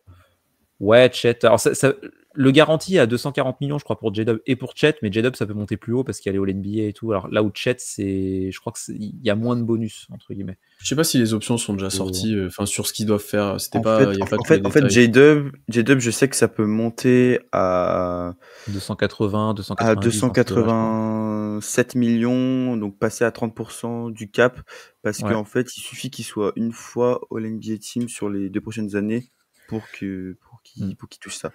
Ça Chet, risque. ça parlait de 250, je crois, Chet. Ouais, Mm. Chet, ça 150 irait max, ouais. uniquement jusqu'à 250. Autrement, pour les deux, c'est autour de 239 millions sur 5 ans. Et sachant que ça, c'est des estimations qui dépendent de l'augmentation du cap, voilà, parce qu'on parle en pourcentage du cap, où tu leur donnes à peu près entre 25 et 30% du cap, etc. Après, le cap, avec le nouveau CBA, il le plafonne à 10% d'augmentation par an. Donc, Oui, les oui. estimations sont assez proches de la C'est réalité. assez Là proche. où Ouais, ouais, les années carrément. d'avant, où les années où ça signait des Mozgov, Allen Crabbe et tout, il y avait le cap qui montait qui Ouais, montait des fois, de 30% d'un coup, là. Qu'est-ce qui se passe? c'est quoi, c'est 2016? Dans quelle année il y a eu des 2016, contrats? je crois, ouais. Mais n'importe C'était- quoi. ouais, Ah, c'était 2016, horrible. c'était des contrats. Nous, on avait signé Steven Adams à ce moment-là, je crois. Hein. On lui a mis un bon contrat, Ouais. d'ailleurs, aussi. C'était pas un contrat aussi pourri que certains de Portland, mais c'était pas terrible quand même. Hein. Là, on a parlé pas mal de l'aspect mérite, un peu de ce qu'on en pensait. Et là, Charles Elite a un peu parlé d'une potentielle pay cut, d'une ristourne que les gens attendaient. En gros, les gens se disaient, ouais, ils vont quand même sacrifier de l'argent pour garder les joueurs autour d'eux, pour garder cet effectif, nanani, nanana. Bon, déjà, en vrai, je pense qu'ils sacrifient de l'argent, ils sacrifient pas grand-chose, et ça change pas grand-chose au fait de pouvoir payer ou pas les joueurs. Tu payes pas Isaiah Hartenstein en sacrifiant ce que les autres auraient sacrifié potentiellement. Et en fait, bon, alors moi, je suis complètement d'avis qu'on aurait aimé que ça soit moins cher et que tu aies un peu plus d'argent à mettre de côté, et que la gestion de Sam Presti soit facilitée. On va en parler ensuite un peu plus tard sur les prochaines années, parce que ça va être hardcore, honnêtement. Donc ici, va être une équipe chère. Juste, il y a deux aspects quand même. Du coup, est-ce que les joueurs auraient dû ou devraient prendre un pay cut? Là, moi, je vais me faire défenseur des joueurs, même si j'aurais aimé qu'ils le prennent. Mais il y a plein d'arguments où, en fait, jamais de la vie tu prends un pay cut. Le premier, c'est que déjà, pour Chet et J-Dub, j'ai fait une petite liste, hein. Ça va être un peu long. Non, mais déjà, pour Chet, non, mais pour Chet et ouais, non, mais pour Chet et J-Dub, c'est la première fois qu'ils peuvent négocier leur contrat. Déjà, première chose. Ou qu'ils auraient pu potentiellement changer d'équipe, d'ailleurs, hein. Sauf si tu demandes un trade, mais c'est la première fois où ils peuvent négocier leur contrat. Et moi, je me mets à la place d'un joueur de ces joueurs-là, où depuis qu'ils ont 3 ans, 4 ans, c'est leur rêve d'être allé en NBA, ils se battent potentiellement tous les jours depuis 15 ans de leur vie pour progresser, pour travailler, pour atteindre ce rêve, etc. Ils ont eu des parcours plus ou moins faciles. Chet un peu plus facile que J-Dub, mais ça a été compliqué, voilà, etc. C'est une récompense que t'attends, en fait. C'est une récompense que t'attends. Et quand tu signes, pour moi, un contrat max, t'as un statut et une réputation qui va avec. T'es pas un joueur lambda, t'es pas un role player, t'es un joueur contrat max. T'es censé être dominant sur le terrain, t'es censé être un joueur qui pèse, etc. Et ça va, tu fais partie d'un truc, en fait, j'ai l'impression, je pense, tu vois. Donc au-delà de tout ça, t'as envie de défendre aussi tes intérêts en tant que joueur, de progresser, d'être récompensé. Donc ça, c'est dur à enlever, je pense, pour les joueurs. Ensuite, et là je parle surtout pour Chet, une carrière NBA, ça va quand même très vite. Il y a des joueurs, en très peu de temps, ils disparaissent de la circulation, ils se blessent, il y a plein de choses. Je prends Chet, ouais, lui il a connu les moments de galère, de machin, etc. Donc quand t'as l'argent qui est potentiellement devant toi, bah ouais, oui, peut-être que 200 millions, mais 250, ça change pas, mais ouais, en fait, tu te dis, quand même, est-ce que nous, on serait prêt à lâcher un quart de notre salaire pour notre entreprise? Je suis pas sûr. Voilà. C'est pas les mêmes montants, je suis d'accord, mais Non, en mais soi, et puis surtout que quand tu regardes la NBA comment elle est, tu peux te faire trade d'un moment à Oui. l'autre, donc faire Et le seul un truc qui est pay sûr, c'est cut, que t'as ton faire contrat. voilà une ristourne Mm. à ta franchise et derrière se faire trade. Bah moi je comprends que les joueurs on leur propose le max qui signent directement quoi. Et ensuite, il y a un argument qui est sorti, c'est ouais, du coup, on sera plus jamais champion. Ouais, on aura jamais une équipe. Mais qu'est-ce qu'on en sait? Pour moi, déjà, les joueurs ont confiance en eux plus que n'importe qui. Je pense que les 3 là, ils se disent tant qu'on est les 3 là, et je suis assez d'accord, on sera compétitif. Et je le comprends. Et peut-être qu'ils se disent, ben moi je prends mon chèque et je sais qu'on arrivera à avoir une équipe compétitive autour de moi et avec les autres. Je peux le comprendre. Et d'ailleurs, peut-être qu'ils auraient pris moins cher et au final, OKC sera quand même jamais champion. Peut-être que là, ils ont pris plus cher, on sera champion. C'est rien du tout. En fait, je vois pas à quelle porte ça ferme actuellement. Tu peux drafter en 45 un crack ultime. Enfin, il y a rien qui est écrit, quoi. Donc vraiment. Et en plus, alors, quand t'es âgé, que t'as rien gagné, que tu prennes un minimum ou un truc pour aller chercher une bague, ok. Là, ils sont tous en construction de carrière. Ils ont en plus déjà gagné. Je me dis, ouais, tu fais pas ce que a fait Brunson ou ce que, voilà, c'est des cas un peu à part. Bon, après, Sengun l'a fait aussi, mais c'est pas le même joueur non plus. Enfin, voilà, pour moi, oui, j'aurais aimé la ristourne, mais il y a trop d'arguments qui font que tu ne fais pas ça et que c'était écrit qu'il n'allait pas prendre un sacrifice financier. Enfin, les gens râlaient, oui, mais il y a aucune surprise en fait. Et moi, j'ai du mal à râler sur quelque chose que je m'attendais, mais bon, ça, c'est. Pour les pay cuts, tu vois, tu as dit les noms pour les pay cuts. Jalen Brunson, alors c'est une anomalie. Hein. Jalen Brunson, c'est une dinguerie ce qu'il va faire. Mais ça a permis de signer des gros joueurs, de faire les trades pour Michael Bridges, etc. Parce que de Karl Anthony Towns, parce que tu avais de la place qui avait été laissée par le salaire de Brunson. Donc la ristourne que tu as fait Brunson, à l'instant T, ça te permettait de renforcer l'équipe. Ce qui n'était pas le cas d'OKC. Là, si tu fais une ristourne maintenant, ça sert à rien. Pour le coup, dans tous les cas, ton cap, il va être. Vous allez voir, il est plein le cap. Hein. dans tous les cas, t'es foutu. Donc autant prendre le max. Deuxièmement, Jalen Brunson, c'est que c'est un franchise player, mais il fait partie de ces joueurs dont on peut se poser la question de est-ce que lui foutre le max en tant que franchise player, tu peux gagner un titre comme ça. Là, pour comparer les rôles, Jalen Brunson et Shai Gilgeous-Alexander, tu vois, si on comparait les rôles, Shai Gilgeous-Alexander, tu te poses pas la question de poser le max ou pas, parce qu'il est MVP, mais Jalen Brunson. Est-ce que tu gagnes un titre avec Jalen Brunson en numéro 1 ? Tu vois, même lui, peut-être qu'il s'est dit, je vais peut-être faire une ristourne parce que je connais ma valeur. C'est peut-être même un top 10 joueur NBA. Jalen Brunson, il est très fort, hein, mais il fait pas partie des tout meilleurs, quoi. Donc, ça avait peut-être un peu plus de sens pour lui de faire une ristourne. Et je répète, c'est une anomalie. Tu regardes les autres ristournes, tu as parlé de Sengun. Pareil, Sengun, est-ce que c'est ton franchise player pour aller loin ? Bah non. Pour le coup, est-ce qu'il le sera un jour ? On ne sait pas, mais on n'est peut-être pas parti pour. Donc peut-être que lui aussi s'est dit, je connais ma valeur, j'ai envie d'être compétitif, ok, j'en laisse un petit peu de côté, mais peut-être qu'aussi Houston s'est posé la question et s'est dit, est-ce qu'on fout le max à Sengun ? Parce que franchement, à l'époque où il a signé, c'était lui la première option offensive, là maintenant c'est Kevin Durant, mais... Ouais, pas longtemps. C'est pas option offensive, mais voilà. Même, je me rappelle, il y avait aussi le cas Harden à Philly, il avait fait une petite pay cut et c'était directement pour signer PJ Tucker c'est ça. L'année suivante, alors que là, ça va vraiment rien changer. En tout cas, l'année prochaine, on en parlera. Tu peux te dire ils font ça pour garder Hartenstein, mais c'est même pas sûr. Non, le cap ça marchera pas. Hein. T'as les ou pour Lou Dort, ils auraient pu le faire, tu vois, mais même pas. Ouais. Est-ce que tu auras le cap pour signer Dort grâce à cette ristourne-là, tu vois ? On va voir après, ça va être chaud. Ouais, donc tu as signé Caruso là en extension. En tout cas, ce qui est sûr, l'intérêt de toutes ces extensions, c'est quand même de sécuriser tes 3 meilleurs joueurs. Alors certes, ils vont te prendre, ça nous donne 85%, voire 90% du cap, mais au moins ça te garantit d'avoir tes meilleurs joueurs dans ton équipe, d'avoir un roster compétitif jusqu'en 2031 si ils se font pas trade. On aura quand même une nouvelle salle d'ici là. Donc voilà, c'est quand même pour situer.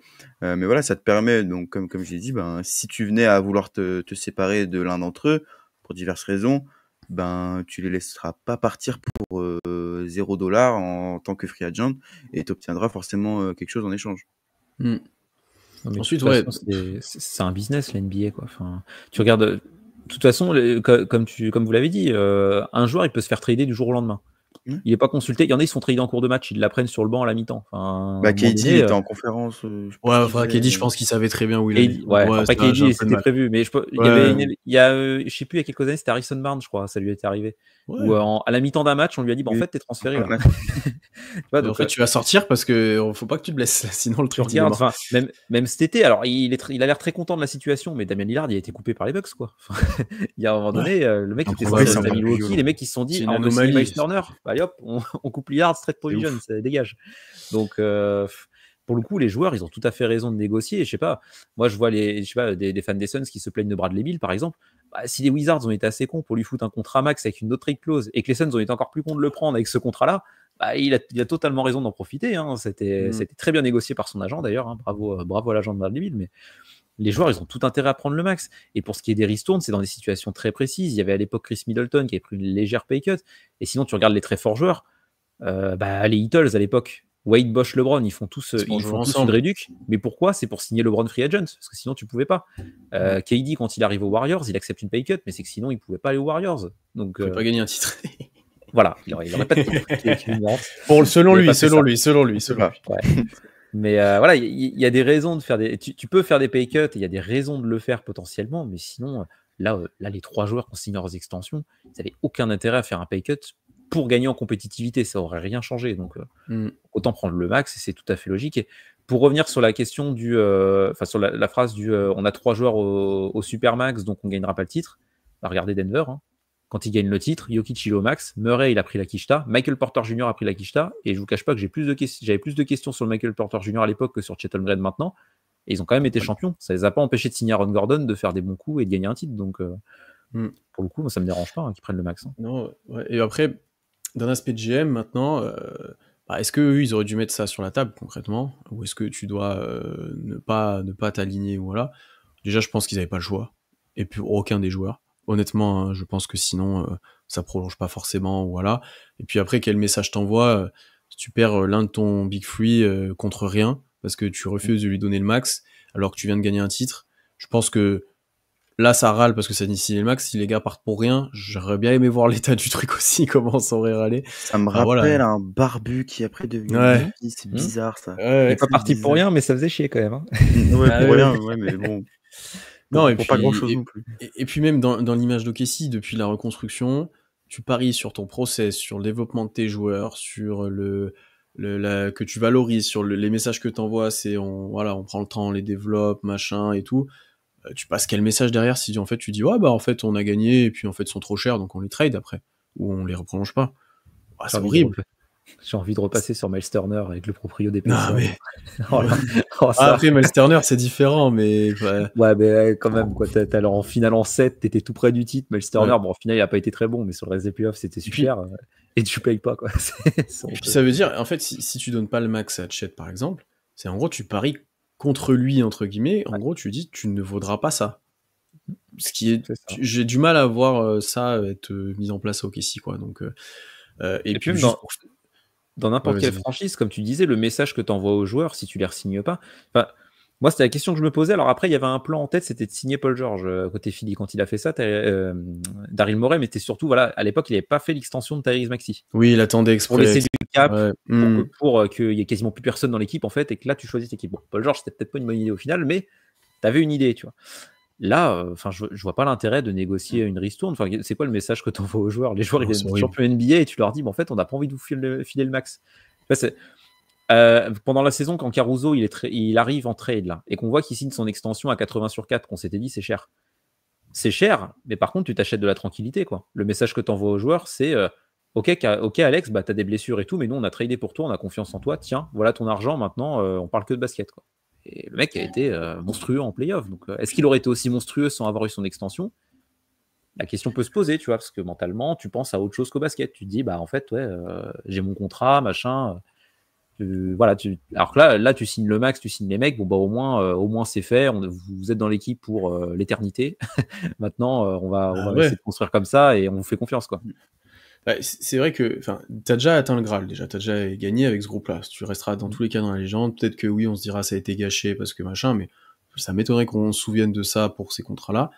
Puis effectivement, oui, tu gagnes de la tranquillité parce que là, t'as 3 joueurs jusqu'en 2031, t'as Caruso qui est encore là 4 ans. Je suis désolé, ces 4-là, tu fais jouer déjà les 4 35 minutes, t'es plutôt bien en playoff. Honnêtement, on l'a vu.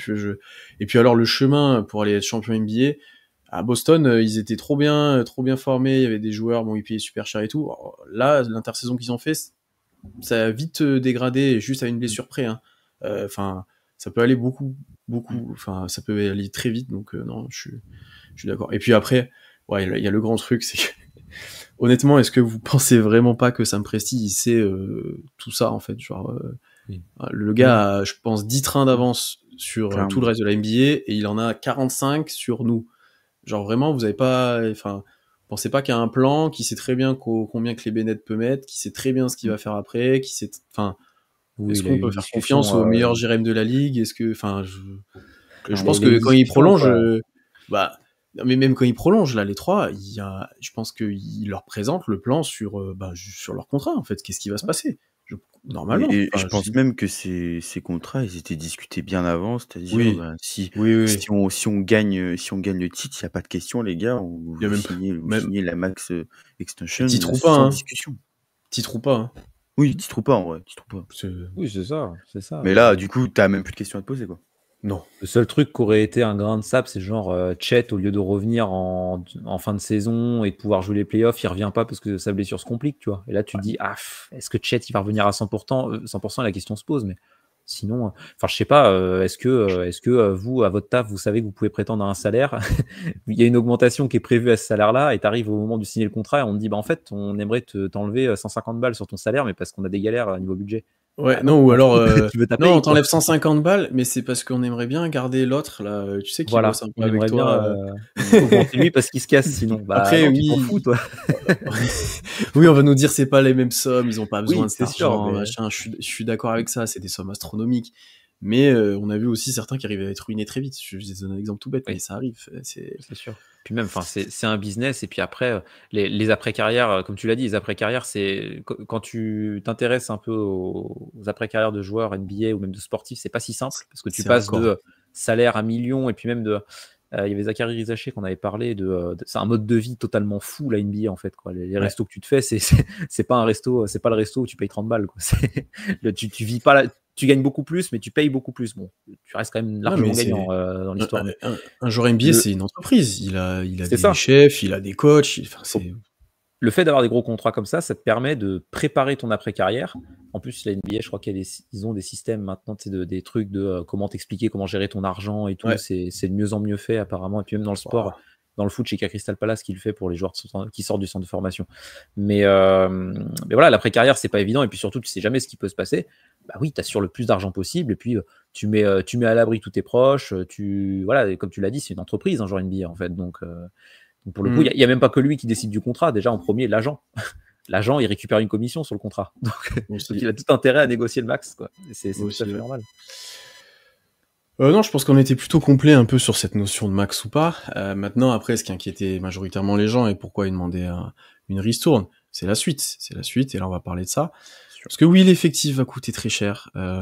Déjà, deux choses, juste pour introduire, on l'a déjà un petit peu dit. Ce n'est pas parce que OKC a ces trois contrats-là qu'il ne sera plus compétitif. J'ai même envie de le voir à l'inverse, moi, où tu t'assures la présence d'un MVP, d'un All-Star et peut-être un autre All-Star bien dans le futur. Voilà, tu seras compétitif, sachant que je trouve que les trois fit plutôt bien ensemble, mentalement, sur le terrain, etc. Il y a encore des choses à développer, mais au niveau des postes, de plein de choses, c'est pas Mitchell, Garland et tu vois, t'as pas de redite dans les joueurs, quoi. C'est pas, ou même Westbrook, Harden et Durant, ça fitait moins à l'époque, on va être honnête.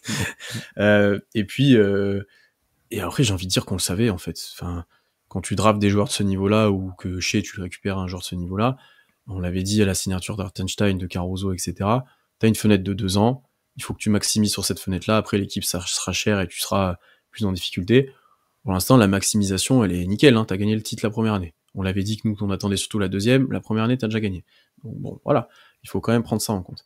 Maintenant, effectivement, ça va être compliqué, ça va être hard, et OKC va passer dans un mood, mais on en a déjà parlé un peu, dans une façon de fonctionner, etc., ou même globalement qui est fait par Denver, par exemple, etc., donc comment tu fais, où il va falloir faire des bonnes pioches à la draft, où il va falloir trouver des joueurs pas chers qui t'apportent en role player, où voilà, il va falloir broder autour de ces trois-là, plutôt que d'avoir un effectif de 12 joueurs capables de jouer en finale NBA, quoi, parce que c'est presque et c'était une anomalie complète.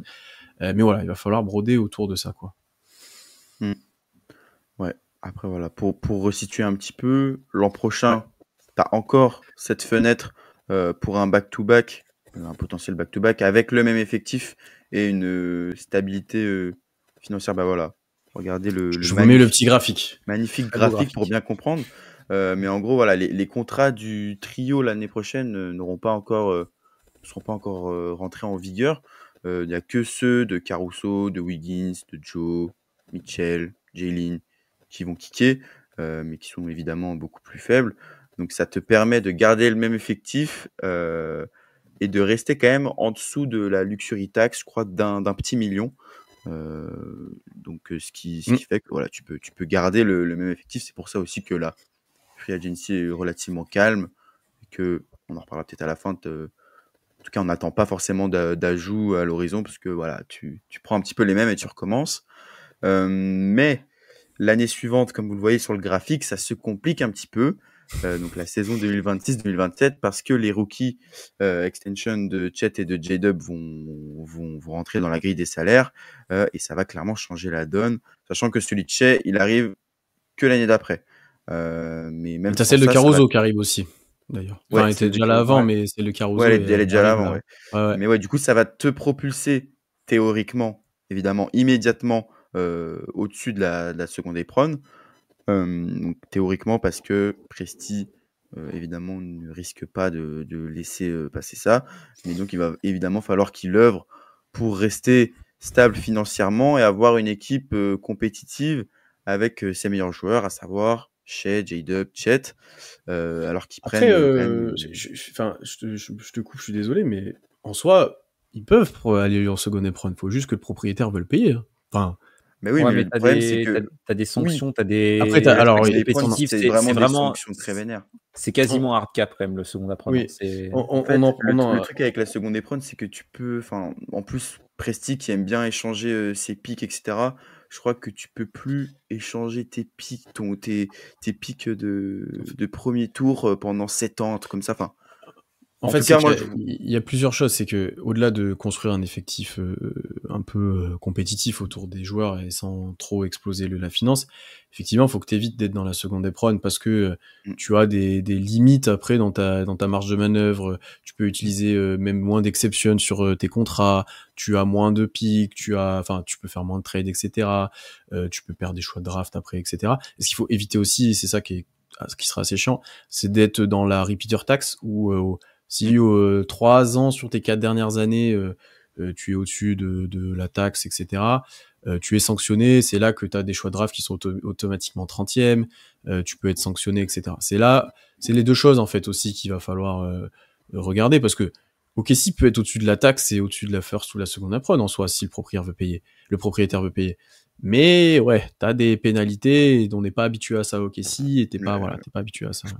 Je pense que la seconde apron, ça me semble assez chaud quand même. Oui. Maintenant, la première, je pense qu'il n'y a pas de problème, mais la seconde, je pense que c'est une mauvaise idée de s'engager sur ce terrain-là. Après, c'est pas impossible, hein, c'est pas infaisable, mais je vois mal Presti en tout cas faire ça. Ouais.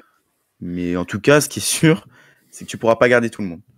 Ça, c'est sûr. Ce qu'on voit sur le graphique pour l'expliquer, je sais pas si ça se verra très bien sur l'épisode, c'est pour ça. Mais ce qui est en assuré, c'est les player options ou les team options. Et donc là, déjà, il y a des marges de manœuvre. Il y a que des team options d'ailleurs. Il y a que des. OKC, c'est pas embêté avec des par exemple, en violet sur 2026-2027, il y a celle d'Hartenstein et c'est celle dont on parle souvent. On l'avait dit, c'est un 2+1 le contrat et c'est pour ça. Parce que là, tu arrives dans une situation où, oui, si tu le signes, tu as 5 joueurs ultra compétitifs, etc. Mais là, déjà, ta masse salariale est énorme. Ouais. Et tu as aussi celle de Lou Dort, en gris, qui est conséquente aussi. Donc voilà, t'as pas mal de choix. Qui est d'ailleurs déjà éligible à une extension. Hein. Ouais. Ça peut tomber à tout moment. Je sais pas trop pour quand c'est prévu. Pas trop eu de bruit là-dessus. Mais en tout cas, lui est aussi éligible et ça peut tomber. Ouais, si t'enlèves la team option, tu peux le prolonger. Tu peux le prolonger cette année. Bon, moi, ce que je retiens avec ce graphique, faut être positif. On est sous la taxe cette année-là. Oui. On est 1 million sous la taxe. T'as une année, 3 L'année prochaine, c'est l'année du back-to-back avec le même effectif. De toute façon, on l'avait dit. L'année prochaine, t'as le même effectif, pas cher, pas très cher au final, ouais. T'enlèves Jones, tu mets Sorber, voilà, et puis c'est parti. Hein. D'ailleurs, est-ce qu'ils l'ont mis dans le... Ouais, ils ont mis Sorber dans celui. De toute façon, je suis sur Spotrac, ils mettent qu'il y a 1 million de marge avec la taxe. Ouais. Donc on est juste en dessous. Mais, Non, mais ce qui est bien dans l'idée d'éviter la repeater tax. Parce que demander aux Warriors la repeater tax, ils connaissent. Ils connaissent bien et il y a un moment, tu payes beaucoup, quoi. Mais ce qu'il faut un peu retenir de ça, c'est que l'année prochaine, on est tranquille. Les ennuis commencent l'année d'après, là en 2026-2027, où il y a des team options de joueurs très importants. Hartenstein, Lou Dort, notamment, il faudra voir comment ils sont gérés, notamment le cas Lou Dort, on n'en parle pas beaucoup, mais est-ce que tu le gardes si t'as Cason Wallace, etc., qui lui aussi va arriver ensuite dans une situation où tu peux le prolonger, et qui, t'as envie de le garder. Et ce qu'il faut retenir ensuite, c'est que très vite, quand les 3 extensions de chez Chet et J-Dub arrivent, tu es quasiment à hauteur du salary floor, c'est-à-dire à 85%, un peu plus du cap. Et donc, ouais, effectivement, il te reste pas grand-chose pour composer ton équipe derrière. Là où maintenant, OKC, dans quand même une position plutôt confortable pour essayer de gérer ça, c'est que tu as 14 tours de draft sur les 5 prochaines années. T'as une valise d'assets, Ouais. c'est assez, et donc, que ça soit pour faire des trades et essayer de diminuer cette masse salariale, ou pour drafter des joueurs qui, eux, seront compétents, type AJ Mitchell, comme on l'a dit auparavant, pas cher, et que voilà, il va falloir parier là-dessus. Mais comme Denver parie sur un Christian Braun depuis quelques années, comme t'as eu d'autres cas comme ça, quoi. Enfin, voilà. Comme nous avec Kayson, en soi. Ah oui, d'ailleurs. Un joueur qui, dès sa draft, est direct rentré dans le moule, et les Topic, AJ Mitchell, etc., sont le genre de joueurs qu'on va essayer de développer vite pour qu'ils rentrent dans le moule, et que tu puisses les faire jouer, du coup, avec des petits contrats autour de ton squelette, en fait. Et que ça peut être donc via la draft ou via des petites signatures assez malines, comme plusieurs équipes ont déjà pu le faire. Mais c'est sûr que ça va se corser, et l'intérêt, ça va de rester clean vis-à-vis de ta grille des salaires. Donc, comme tu l'as dit, d'où l'intérêt de Presti de collectionner un petit peu les pics de draft depuis le début de la reconstruction, parce que ça t'aide à faire des acquisitions dans des trades, mais aussi à avoir des choix de draft potables chaque année. Comme là, la draft, en soi, on n'était pas du tout censé pick en 15, et je crois que c'est un pic qu'on a eu grâce, ça date encore du trade de Paul George. Je crois que l'année prochaine, on peut encore avoir 3 premiers tours. Donc, c'est quand même une situation avec le nouveau CBA qui est assez inédite pour OKC, une position qui est assez préférentielle quand même pour garder un certain niveau de compétitivité. Ça te donne de la marge de manœuvre, quoi. Et c'est tout l'intérêt, sachant qu'OKC, on a parlé de Dillon Jones qui était un bel échec de draft tout à l'heure, mais OKC draft plutôt bien. Normalement. Normalement. Mais de toute façon, après, va falloir s'organiser comme ça. Là, c'est juste que pas cet été, mais l'été prochain, va y avoir des gros choix qui vont être faits. C'est pour ça qu'on parle souvent du fait qu'Hartenstein, c'est une location 24 mois. C'est que pour le re-signer derrière, ça va pas être simple. En plus, sur le CV, il est champion NBA maintenant, donc il y a des équipes qui vont être intéressées. C'est un leasing, mais tu peux pas acheter la voiture à la fin. C'est ça. Leasing avec option d'achat, mais l'option d'achat, t'as pas trop envie de l'activer, quoi. Mais ouais, non, c'est. Mais ouais, après, est-ce qu'il y aura un choix? Est-ce qu'il y aura pas d'extension de Dort parce qu'il y aura peut-être un choix fait entre Dort et Kayson, tu vois? Je sais pas. C'est vrai que ça va pas être simple de garder les deux, parce que on parle de l'extension de Dort, mais l'extension de Kayson Wallace, j'ai hâte de voir le montant aussi. Ça peut être correct, ouais. En fait, pas tout de suite. Ouais, mais c'est rapide, hein. Tu peux l'avoir dès l'été prochain. Elle sera pas effective tout de suite, mais tu peux l'avoir rapidement.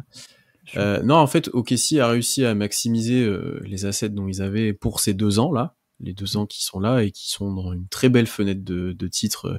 Tu viens de gagner, donc la fenêtre est grande ouverte, mais voilà, et en utilisant, alors t'avais déjà une base de reconstruction, et t'avais 2 aspects un peu positifs et qui étaient uniques pour une équipe de ce niveau-là.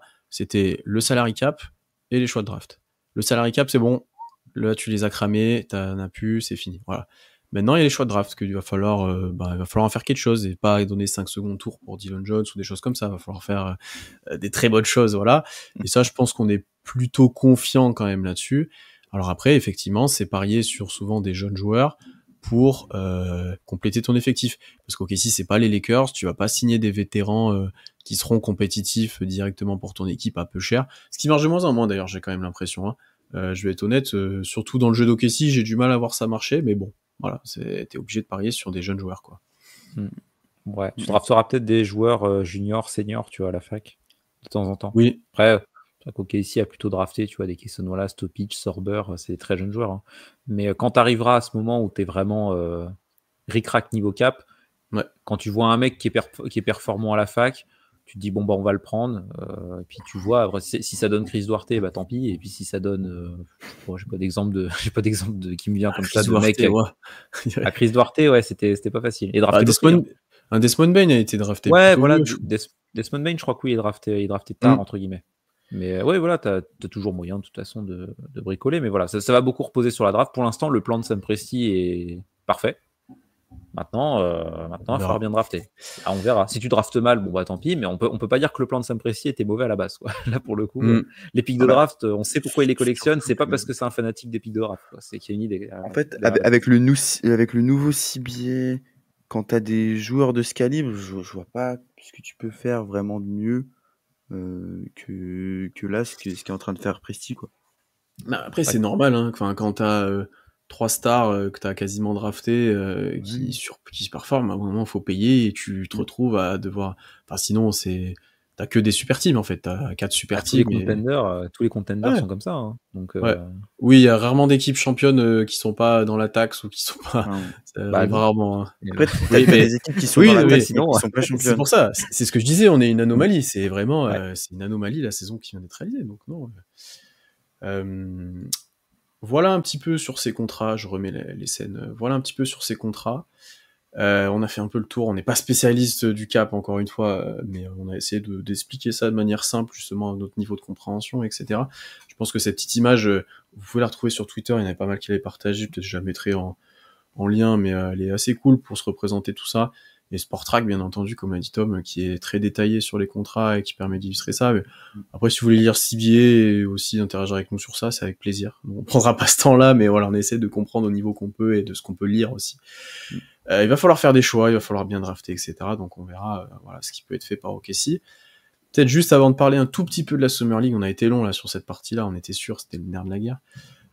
Est-ce que, la question que j'avais envie de vous poser, il y a 2 parties, c'est est-ce que du coup on attend d'autres mouvements là sur cette fin d'intersaison, et surtout est-ce qu'on a besoin d'avoir d'autres mouvements peut-être, parce qu'il y a des équipes qui vous inquiètent, à l'ouest ou à l'est, je pense que ce sera plus à l'ouest vu la gueule de l'est actuellement, est-ce qu'il y a des équipes qui on se dit, ah eux ils ont fait quand même un step par rapport à l'année dernière, et ils se rapprochent quand même de nous, en termes de projection en tout cas, parce qu'on ne sait jamais comment s'il va se passer sur une saison NBA, mais en termes de projection par rapport au roster, etc. Vas-y Tom, qui c'est qui t'inquiète un peu ou pas? Bon, personne m'inquiète personnellement, mais non, franchement, bah, t'es champion NBA, t'es champion NBA et l'équipe que j'aurais pu projeter comme l'adversaire numéro 1 hyper bien armé, etc. C'est Boston. Sauf que Boston, ils ont Tatum qui s'est fait le tendon d'Achille, donc ils ont dégraissé, quoi. Ouais. Voilà. On en revient d'ailleurs au côté, les joueurs ils peuvent partir à tout moment, hein. Je roule l'idée, Kristaps Porzingis, ils sont très contents d'avoir signé des contrats, hein, je vous le dis, hein. Mais ouais, bon, comme tu l'as dit à l'Est, c'est vrai que ça s'affaiblit bien, parce que Boston, tendon d'Achille, les Pacers, Haliburton, tendon d'Achille, et le proprio, c'est un rat, donc ils auront Jay Huff en vrai, poste. c'est horrible sur les Pacers, parce que t'es à 2 doigts d'être champion, tu fais un run historique, t'as Haliburton qui se pète, Miles Turner qui, la seule fois où tu te dis il va pas partir, il part. C'est clair. Franchement, personne ne non, voyait franchement, venir, la fin des Pacers là cet été, cette fin d'été, c'est horrible quoi. Enfin, l'ascenseur émotionnel, il fait mal, hein. Franchement, force aux fans des Pacers. Nous, on est très contents que ça soit passé comme ça en playoff, mais je pense qu'il y a beaucoup de gens qui, tu sais, pour l'histoire, qui auraient kiffé les Pacers champions. Donc ça nous va que ce soit OKC. Mais ouais, là, j'avoue que c'est dur, hein. Fan Indiana, bonne chance. Mais ouais, enfin, tu vois, après Milwaukee, ok, ils signent Miles Turner, mais ils ont Ryan Rollins à la main, quoi. Ou je sais plus, ils ont peut-être signé un autre gars. Après, t'as New York qui s'est quand même plutôt équipé. Cleveland, New York. Et Orlando. Moi, j'aime bien ce que fait Orlando. Mais Orlando, c'est bien ce qu'ils ont fait. Est-ce que t'es vraiment inquiété par ces équipes-là? Non, je pense pas. Cleveland, je sais pas. À l'Est, Cleveland, je les considère comme l'an dernier, quoi. Fort, mais pour moi, ils ne sont pas améliorés, ils sont comme l'an dernier. Pour moi, la seule équipe qui entre guillemets m'inquiète, parce que ça serait quand même assez stupide d'être inquiet alors que tu es champion NBA et que tu vas clairement repartir avec le même roster. Mais quand même, ce qu'a fait les Nuggets, bon, ils sont considérés comme les grands gagnants de la free agency. Ils ont fait pas mal d'acquisitions assez intéressantes. Voilà, les Cam Johnson, les Tim Hardaway Jr., etc. Tout en pas se débarrassant, mais en se séparant de Michael Porter Jr., qui était quand même en fin de route et qui, on l'a vu sur les playoffs, notamment face à OKC, sa série, elle était désastreuse. Après, il était blessé, mais ouais. Oui, il était blessé, mais même sur la saison, moi, je trouve que, en tout cas, c'était pas une mauvaise idée de s'en séparer. En tout cas, c'était le bon moment. En plus, avec un contrat qui lui, pour le coup, c'est pas le pire contrat de la ligue, mais en tout cas, c'est dans le top 10, je pense. Mais ouais, quand même des acquisitions intéressantes. Et quand tu vois que les Nuggets, avec, je pense, un roster qui est moins étoffé que celui qu'il n'est maintenant, si ça clique, voilà, les Nuggets t'ont emmené en 7 matchs. Tu te dis quand même, ça peut faire une sacrée adversité l'année prochaine, en tout cas à l'Ouest. Moi, perso, c'est les seuls qui m'inquiètent vraiment. Après, je pense pas que OKC va faire d'autres moves. Voilà, je l'ai dit tout à l'heure, je pense, à mon avis, ça va être on prend les mêmes et on recommence. Il y a eu des petites rumeurs sur Al Horford, mais bon, je pense que c'est plus une petite blague, qu'autre chose. Mais alors oui, il est bon, mais enfin, tu le fais jouer où et comment? Enfin, c'est genre. Ouais, c'est ça. Il y a trop de monde. Il y a déjà bien assez de monde. Après, le profil, quand même, est intéressant. Lui, il peut mettre des 3 points, etc. Mais bon, je pense pas que. Mais... On sait pas déjà s'il va partir à la retraite ou pas. Donc, ouais, c'est ça. C'est quand même un joueur qui a 39 ans. Certes, il a de la bouteille, mais bon, est-ce qu'il a vraiment l'énergie et les cannes pour jouer dans une équipe aussi jeune qu'OKC? Je sais pas. Mais voilà, je pense qu'il y a aucun ajout à l'horizon, et je pense que voilà, ce qui devait alimenter l'été, c'était surtout les extensions et les contrats, ce qui a été fait comme attendu, quoi. Denver, ouais. Moi, Denver, je suis plus sceptique que la moyenne. Hein. Parce qu'ils ont fait des signatures cool. Le trade Cam Johnson, je le trouve excellent pour eux. Parce que contrat plus cool, joueur potentiellement en meilleure santé, parce que Michael Porter Jr., ça m'inquiète un peu, son histoire d'épaule. Mais est-ce que Cam Johnson est sur le papier un joueur beaucoup, beaucoup plus fort que... Non, par contre, voilà. c'est pour ça que je suis sceptique, c'est que non. C'est un ajout qui est intéressant, mais c'est pas, ils n'ont pas fait venir un All-Star à la place de Porter Jr. non plus, tu vois. Et surtout, les autres role-players qu'ils ont signés, ils sont intéressants. Hein. Valanciunas, bon, même s'ils veulent le séquestrer, je pense, parce que lui, il voulait aller en Grèce. Mais, bon, au final, il jouera à Denver. Mais il y a lui, il y a Bruce Brown qu'ils ont fait revenir, il y a Tim Hardaway Jr. C'est bien, c'est des bonnes signatures, mais il y en a combien qui jouent en playoff là-dedans? Ouais, je suis un peu Valanciunas, on l'a vu, Valanciunas, c'est dur hein, quand il y a de la post-season. Hein. Et Tim Hardaway Jr., quand les tirs rentrent pas, c'est dur. Et Bruce Brown, alors s'il retrouve son niveau de l'époque, c'est bien, mais depuis 2 ans, Bruce Brown, il baladait d'équipe en équipe et c'est très compliqué. Donc, je suis plutôt d'accord avec toi, moi. Ouais, mais tu vois, si tu compares par rapport à l'année dernière, en soi, tu as un roster, tu as juste enlevé Michael Porter Jr. et tu as rajouté des mecs, si ça clique. Enfin, en vrai, il y en a, je pense, Cam Johnson, j'ai pas trop de doute sur le fait qu'il va bien s'insérer dans le collectif des Nuggets. Et après, le reste, Tim Hardaway Jr., il peut être utile. Bruce Brown, à avoir son niveau, je pense vraiment pas qu'il a le même niveau qu'il y a 2 ans, parce que ce soit aux Pacers ou aux Raptors, c'était quand même, il y avait quand même moins cet aspect energizer, pardon. Et Jonas Valanciunas, je le comptais même pas vraiment dedans. Mais pour moi, t'as quand même un effectif qui s'est renforcé par rapport à l'année dernière. Et l'effectif de l'année dernière a quand même poussé OKC dans ses retranchements. Après, la série, je pense pas qu'on fera la même série si on les rejoue. Ça sera pas pareil. La même série, mais quand même. Après, ils seront chiants, mais je sais pas s'ils sont renforcés. Tu vois, Westbrook qui part. D'ailleurs, il est agent libre, je crois, Westbrook. Hein. Ouais. Mais, d'ailleurs, on trade Ousmane Dieng pour faire de la place. Westbrook, non, je rigole. Mais, qui ne joue pas, mais qui est là, quoi. Voilà, il est là, il encourage l'équipe, quoi. Mais, et on essaye d'aller lui faire chercher un titre. Mais non, mais tu vois, le fait que Westbrook soit plus à Denver, ils l'ont pas remplacé pour moi, Russell Westbrook. Alors, il n'a pas été très bon contre nous, hein, pour le coup. Mais tu vois, rien que il y en a qui diront que c'est un bien et ça peut être un bien et un mal. La série de Westbrook contre les Clippers, elle est très bonne. Ouais. Quoi. Donc, contre OKC, il n'est pas exceptionnel. Contre OKC, il n'est pas très bon. Hein. Mais je sais pas s'ils se sont renforcés. Tu vois, je suis un peu plus sceptique. Là où Houston, je trouve ça très intéressant ce qu'ils ont fait, pour le coup. Je crois, j'ai du mal à croire en une équipe qui est championne NBA avec KD en option 1 offensive en 2025. Mais les Pacers ont été en finale NBA et on les a battus en 7 avec Tyrese Haliburton en option 1 et je les voyais pas aller en finale NBA, donc tout est possible. Et je trouve que Houston, ils ont solutionné beaucoup plus de problématiques qu'ils avaient par rapport à l'an dernier où ils étaient déjà plutôt bons, où pouvais voir certaines limites en playoff, mais c'était quand même un poil à gratter, quoi. Les Warriors, ils ont bien galéré pour les battre, quand même. Mais ils ont bien solutionné le problème de joueur qui se crée son tir et d'options offensives, parce que passer de Jalen Green à Kevin Durant, l'upgrade est sympathique quand même. Et signer Finney-Smith, bon, ils ont signé Capella, mais en gros, ils ont du monde à l'intérieur. Enfin, même, ils vont faire plus confiance à Rich Shepard, je trouve ça intéressant aussi. Enfin, Houston, tu vois, c'est plus l'équipe sur laquelle je miserais comme le plus gros poil à gratter à l'Ouest, et qui s'est amélioré plutôt par rapport à l'an dernier. Parce qu'après, il y a des équipes... Minnesota, ça va toujours être une équipe chiante à jouer.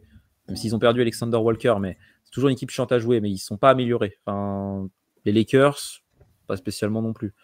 Bon, les Warriors, ils n'ont rien fait. Mais enfin, tu vois, à part Houston, sinon, je ne vois pas d'équipe qui s'est vraiment renforcée significativement, quoi, tu vois. Moi, j'ai quand même du mal à voir les Rockets franchir le pas, sachant qu'en plus, tu as perdu Dillon Brooks, qui est pour moi une perte, qui est quand même à souligner. Kevin Durant en Big 2025-2026 en playoff, je sais pas vraiment ce que j'en pense. Clint Capella, pareil. Je sais pas. Je suis moins chaud sur les Rockets. Beaucoup, mais Clint Capella, ouais. En plus, t'as oui, mais on parle des arrivées. Voilà, tu remplaces Dorian Finney-Smith tu remplaces Dillon Brooks par Dorian Finney-Smith. Ouais, mais Dillon Brooks, tu regardes la série contre les Warriors, il te sert pas à grand chose. En fait, c'est Amen Thompson qui défend le meilleur joueur adverse. Ouais, en fait. Donc, Dillon Brooks, je trouve qu'il avait plus trop de. L'utilité de Dillon Brooks, là où Fred VanVleet est toujours utile, pour le coup, il est toujours intéressant pour Houston. Dillon Brooks, je trouve que son utilité est quand même moindre parce que tu as l'éclosion d'Amen Thompson. Donc, je comprends. Je trouve l'été des Rockets en fait très logique par rapport à leurs besoins. Et même si Kevin Durant, je suis d'accord, en option 1, au-delà même des blessures, enfin, on voit sur les dernières années que Kevin Durant en playoff, la production est chute par rapport à la régulière. Je trouve quand même que c'est une option hyper intéressante pour eux et que ça résout certains problèmes. Donc, sans dire qu'un Thunder Rockets, je mets les Rockets favoris. Pour moi, OKC est toujours le favori à l'Ouest. Mais c'est une équipe, je trouve, qui a vraiment fait un très bon été. Je trouve que c'est l'équipe qui a fait le meilleur été, en tout cas, à l'Ouest. Bon, pour résumer un peu, je donne aussi un peu mes craintes. Bon, il n'y aura pas de trade pour OKC cette fin d'intersaison, ça ne bougera pas. Je vous invite par rapport d'ailleurs à ces trades et un peu des choses dont on a parlé à écouter le dernier épisode de Dunk Hebdo, qui va bientôt fermer malheureusement, va bientôt s'arrêter, mais où Tom et Ben ont parlé un peu du niveau de marée, de vague que ça faisait un peu ces trades-là, donc c'est intéressant et je partageais pas mal de leur avis. Il y en avait un où, par exemple, Denver, pour moi, s'est renforcé, mais ne passe pas un step. Tu passes pas un step avec Cam Johnson, tu passes pas un step avec les autres joueurs. Et je suis d'accord avec toi, Tom, sur certains, Tim Hardaway en playoff, oui, il va te mettre des tirs, mais je suis pas sûr que ça marche encore indéfiniment. Valanciunas, j'en parle pas s'ils veulent vraiment le faire jouer, etc. Houston, moi j'aime bien, mais effectivement, et c'est Tom dans Dunkedo qui le dit, ça, Amen Thompson, ça devient ton joueur central défensivement, c'est lui, il est très important, etc. Et j'ai peur qu'avec KD, tu gagnes en scoring, en playmaking pas forcément, mais vraiment en scoring pur, en jeu demi-terrain où tu peux mettre en place des situations pour lui, mais tu perds un peu de tes forces et défensives et de rebond off et de physicalité plus quoi. Parce que si tu fais jouer KD en 4, tu n'as que un autre intérieur, bon après t'as Amen Thompson, etc., mais t'as plus Tari Eason, Adams, Sengun qui t'abrassent tout le temps dans la raquette, c'est pas pareil avec KD. Après, je sais pas si t'as vu le roster, mais KD au Rockets, il est poste 2. Hein. Oui, c'est ça. Ils sont les grands, les mecs. Bah alors, du coup, j'ai hâte de voir KD défendre des guards toute l'année. C'est surtout ça. Oui, tu perds un petit peu défensivement. Même si c'est Kevin Durant, il va articuler ça. Ouais. Il vieillit KD, même si c'est Kevin Durant, l'âge avance, hein, concrètement. Voilà. Après, Udoka, il a rendu Sengun pertinent défensivement, ce qui n'était pas gagné, tu vois, en le mettant plus à l'extérieur. C'est un sacré coach défensif, Udoka. Donc et KD est pas catastrophique défensivement, il a vieilli, mais il a jamais été catastrophique. Mais oui, il faudra quand même voir, sur le papier, c'est intéressant.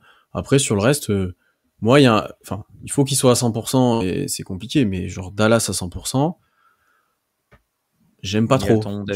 Mais il y a beaucoup de choses. En fait, il y a beaucoup de choses. Si tout se passe bien et qu'ils sont tous à 100%, ils peuvent être très chiants parce que Kyrie, Klay Thompson, Cooper Flagg, PJ Washington, Derek Lively, Anthony Davis, c'est chiant. C'est quand même un peu chiant. C'est un peu chiant. Eux aussi sont grands. Ouais, eux sont grands. Enfin voilà, c'est une équipe qui peut nous poser problème. Les Lakers, bon, c'est encore bizarre. J'ai envie de dire, moi, c'est le mot. Ils se construisent bizarrement. Ayton, etc. Bon voilà, les Wolves sont pas trop bougés. Non, mais les équipes ont essayé de s'activer un petit peu quand même. Parce que, en vrai, je peux le comprendre dans le sens où OKC n'a pas été impérial en fait sur les playoffs. Tu te dis, je peux les taper potentiellement. L'Est est quand même bien chaotique. Voilà. Il y a moyen que tu aies une fenêtre de un ou 2 ans là où peut-être que tu as de la place. Quoi. Ouais. Tu vois, les cartes sont beaucoup rebattues à cause de blessures, c'est ça qui est moche. Oui. Mais elles sont quand même pas mal rebattues. Le move des Rockets qui accélère un peu leur reconstruction qui se terminait aussi, qui était quand même bien avancée avec KD. Pourquoi pas à ce moment-là, tu vois? Est-ce que ça suffit? Je sais pas, mais pourquoi pas à ce moment-là, quoi. Ouais. Bon voilà, on a pas mal parlé des autres au final aussi dans cet épisode. Juste pour conclure rapidement, on va quand même parler de Summer League parce qu'il y a la Summer League qui est en train de se jouer à Las Vegas, il y a eu celle d'avant. Alors on jouait où, à Utah ou on jouait à l'autre, je sais plus laquelle on jouait, il y en avait deux en même temps. Ouais, Summer League. Ouais. Summer League, déjà, première chose, il fallait bien se mouiller la nuque et fermer un peu les yeux de temps en temps, parce que passer des finales NBA à ça, fallait être prêt, concrètement. Faut être honnête, hein. Il y a eu 1 ou 2 matchs cool, mais alors, c'est le royaume de l'inefficacité et des pertes de balles, la Summer League, c'est... Passer de Chet Holmgren à Malevy Lions, je vous cache pas qu'au début... Et encore, c'est pas le pire, Malevy Lions, ça, c'est pas le... si mal. Mais, c'est dur, hein. Mais voilà, non, il fallait quand même être prêt à changer de basket. Fallait, voilà. Juste, la principale attraction pour OKC, c'était les premiers pas de Topic, enfin sur un parquet NBA ou semi-NBA, ça dépend, voilà. Qu'est-ce qu'on a pensé de ce bon vieux Nikola Topic, Charlie? Déjà, c'est important de dire que c'est un joueur qui revient quand même d'une rupture des ligaments croisés, qui logiquement n'est pas à 100%. Enfin, en tout cas, moi je trouve que ça se voit sur le terrain qu'il cherche encore son rythme, etc. On voit que les appuis sont pas forcément parfaits. Donc, j'attendais pas non plus de lui d'être fulgurant et d'être parfait, mais c'était en tout cas sur les matchs qu'on a vus déjà très intéressant. Sur le profil, en vrai, c'est ce qu'on attendait, un joueur qui déjà impressionne par sa vision de jeu, sa qualité de passe. Certes, il y a des pertes de balles où il y a plein de choses à revoir, mais franchement, en plus avec des joueurs en Summer League qui te gâchent pas mal d'actions, c'est assez impressionnant la vista qu'il peut avoir. C'est un joueur aussi qui, on le savait, peut dribbler, peut passer. Le tir, comme prévu, il y a des interrogations. Et non, je ne parle pas de Josh Giddey, hein. Attention, je parle bien franchement, de Nicolas. Non, mais je l'ai amené, mais il y a des franchement, quand même, hein. Ouais, parce que en défense, comme Giddey, il y a des progrès à faire, voilà. Déjà physiquement, il est pas du tout même athlétique. Même si j'ai quand même espoir que par rapport à Giddey, enfin j'ai l'impression il a des mains plus actives que celles de Giddey, il fait plus les efforts, il se la coule moins douce que Giddey, on va dire, sur le terrain en défense. Maintenant, voilà, à voir comment ça va se transposer dans un véritable match NBA, parce que lui, c'est sûr, il aura des minutes. Mais non, assez satisfait de ses débuts, qui certes sont pas parfaits, mais en tout cas, on voit de très belles choses. Et alors certes, il a pas un shoot qui fait rêver, sa gestuelle, même si c'est pas catastrophique, elle laisse quand même à désirer. Mais c'est quand même un joueur qui a droit au lancer franc, qui en plus, en parlant de lancer franc, provoque, j'ai l'impression, va plus au cercle, joue plus avec son corps, etc. Donc non, j'ai trouvé intéressant en tout cas les premiers pas de Topic sous le maillot du Thunder. Ouais, c'est dur, je trouve, de tirer des conclusions, évidemment, parce que de la Summer League, c'est de l'attaque, ça court de partout. C'est un pick-up game, hein, le Summer League, hein, pour le coup. Mais et puis on a vu des trucs, je sais pas moi, la Summer League de Treman, je me rappelle, c'était pénible. C'était très pénible à regarder. Contrairement à Caleb McConnell l'an dernier, voilà. Je me rappelais de son nom parce que j'ai vu Hunter Maldonado chez les Pacers au dernier match. Il y avait Caleb McConnell, voilà, l'an dernier, qui était top. Mais oui, pour ce qui est de Topic, oui, là je suis d'accord sur le passing, c'est très bien le passing, beaucoup de passes gâchées par les coéquipiers, effectivement. C'est sûr qu'il y a des passes à l'intérieur où si c'est Hartenstein qui la reçoit et pas Mady Sissoko ou je sais pas quel autre intérieur on a mis, il y a moyen que ça fasse 2 points. Mais ouais, super passe. la différence avec Guidi, si on peut tenter un parallèle entre les deux, c'est que Guidi, c'est plus un passeur arrêté. Là où Topic les passe en pleine course, il y a des trucs vraiment bien, pour le coup. Donc après, c'est ce qu'on attendait, hein. C'était le profil du joueur, c'était sa carte d'entrée en NBA, donc c'est bien que ça se confirme. Le tir, il est pas beau, pour le coup, après à voir si ça rentre, mais il est vraiment pas beau. J'aime bien l'agressivité au cercle. Il y a beaucoup de pertes de balles, mais les pertes de balles, justement, je trouve qu'elles sont pas tant sur les passes. Il y a de la prise de risque où il y a un peu de déchets logiquement, mais c'est surtout sur des problèmes de handle. Où là, je sais pas à quel point il faut le juger parce que ça fait un an qu'il n'a pas joué, donc c'est compliqué. C'est un peu comme défensivement où il se fait vraiment bouger physiquement. Je sais pas à quel point les un an d'absence ont un impact là-dessus. Mais ouais, sur le handle, la défense, je m'attendais à ce que ce soit pas un super défenseur dès son arrivée en Summer League, donc je suis pas trop surpris. Falloir qu'il s'épaississe un peu physiquement pour tenir le contact. Mais sur le handle, c'est plus là où j'ai des points d'interrogation. Parce qu'il y a vraiment des ballons où il s'est fait piquer dans les mains. Et je me dis, par des joueurs de Summer League, c'est un peu dommage. Donc, moi, Topic, intéressant. Le handle, c'est une vraie interrogation pour moi. Mais sinon, il n'y a pas trop de surprises par rapport au profil qu'on attendait. Donc, maintenant, voilà, on attendra les derniers matchs de Summer League, là. Et après, on attendra surtout la pré-saison pour voir ce que ça donne. Et autre point, dont on parlait, c'était un peu le Topic et Jay Mitchell, comment tu allais articuler ça. C'est bien du coup que les deux jouent la Summer League et jouent en même temps. C'est toujours intéressant de voir ça. Et il n'y a pas trop de connexion entre les deux pour l'instant. Il y a quelques séquences qui étaient pas mal. Mais tu sens que c'est pas si simple la cohabitation entre les deux. Ouais, ils partagent la balle, quoi. Ouais, voilà, c'est à toi, moi. Bah non, de toute façon, vous avez bien fait le tour. Juste ajouter... moi, mais je savais que c'était un joueur atypique physiquement. Il est fait bizarrement, honnêtement. Il a des jambes assez courtes, il a un long cou, et du coup, je pense que ça joue pas mal, en plus de sa blessure, sur son dribble. En fait, je pense qu'il a un bon handle, il a un bon cross, voilà, mais il est très haut. Il a les hanches très hautes. Vous comparez sa position quand il dribble à celle d'A.J. Mitchell, qui est pliée en deux, concrètement. Et ben, ça n'a rien à voir. Et du coup, A.J. Mitchell est bien plus bas, bien plus chiant à défendre, bien plus, voilà. Plus explosif, quoi. Ouais. Alors, ce qui compense un peu ce manque pour Topic, c'est, vous l'avez dit, une bonne utilisation de son corps, que ce soit sur des rivers, pour aller provoquer des fautes, pour se trouver un petit lay-up, etc. D'ailleurs, sur les lay-up, on voit qu'il est rouillé, qu'il a pas joué depuis 1 an et demi, parce qu'il fait des petites cacades souvent, des petites minces JRE de l'époque, voilà, sur des petits lay-ups. Hommage, voilà. Après, bon, la vision de jeu, il y a la vision de jeu et le passing et le QI basket, il y a rien à dire. Sur le jeu de relance, jeu de pick and roll, il est très bon, alors que vous l'avez bien dit, il n'y a pas que des joueurs compétents à côté de lui. Imaginez juste Isaiah Hartenstein à la place de Mamadi Sissoko, voilà, c'est autre chose. Donc ça, c'est intéressant. C'est un joueur qui va pouvoir, je pense, à peu près tous les niveaux, donc je parle NBA, créer des tirs pour les autres, que ce soit sur des lectures, sur des drive and kick, etc. Donc ça, c'est intéressant. Il va pouvoir bien relancer aussi pour les autres. Ouais, après, le tir, il est pas beau. Il est pas beau et il est tout le temps pareil. C'est-à-dire que tous ses loupés, c'est long. Alors c'est droit, mais c'est long et ça tape le creux derrière le cercle et ça ressort comme ça, à peu près tout le temps. Alors il y a des fois, il met des pull-ups, il met des petits tirs, etc. Il a quand même un bon toucher parce qu'il est capable de mettre des flotteurs ou des lay-ups un peu compliqués par moment, donc voilà. Mais ouais, le tir, j'ai un peu peur. Et honnêtement, la compa avec Josh Giddey, oui, enfin... il est plus... Alors après, c'est un vrai guard dans le sens il est plus petit, il est moins grand, etc. Il utilise beaucoup mieux son corps que Giddey. Mais en vrai, ça fait sens, hein, je suis désolé. Enfin, il y a même des trucs, il y a une action où sur la touche, il dit à Jay Mitchell de partir devant, il fait comme Giddey. Oui. Ouais. Tu dis, ouais, bon, voilà, on a compris. La compa fait sens. Défensivement, je le trouve par contre avec un meilleur potentiel que Giddey, honnêtement. Giddey, des meilleurs réflexes. Ouais. Mais oui, des meilleurs réflexes, des meilleurs placements et tout. Ouais. Honnêtement, et pourtant c'est de la Summer League et ça défend pas tout le temps, mais tu vois, il y a des situations où ouais, ça tient plus ou moins, etc.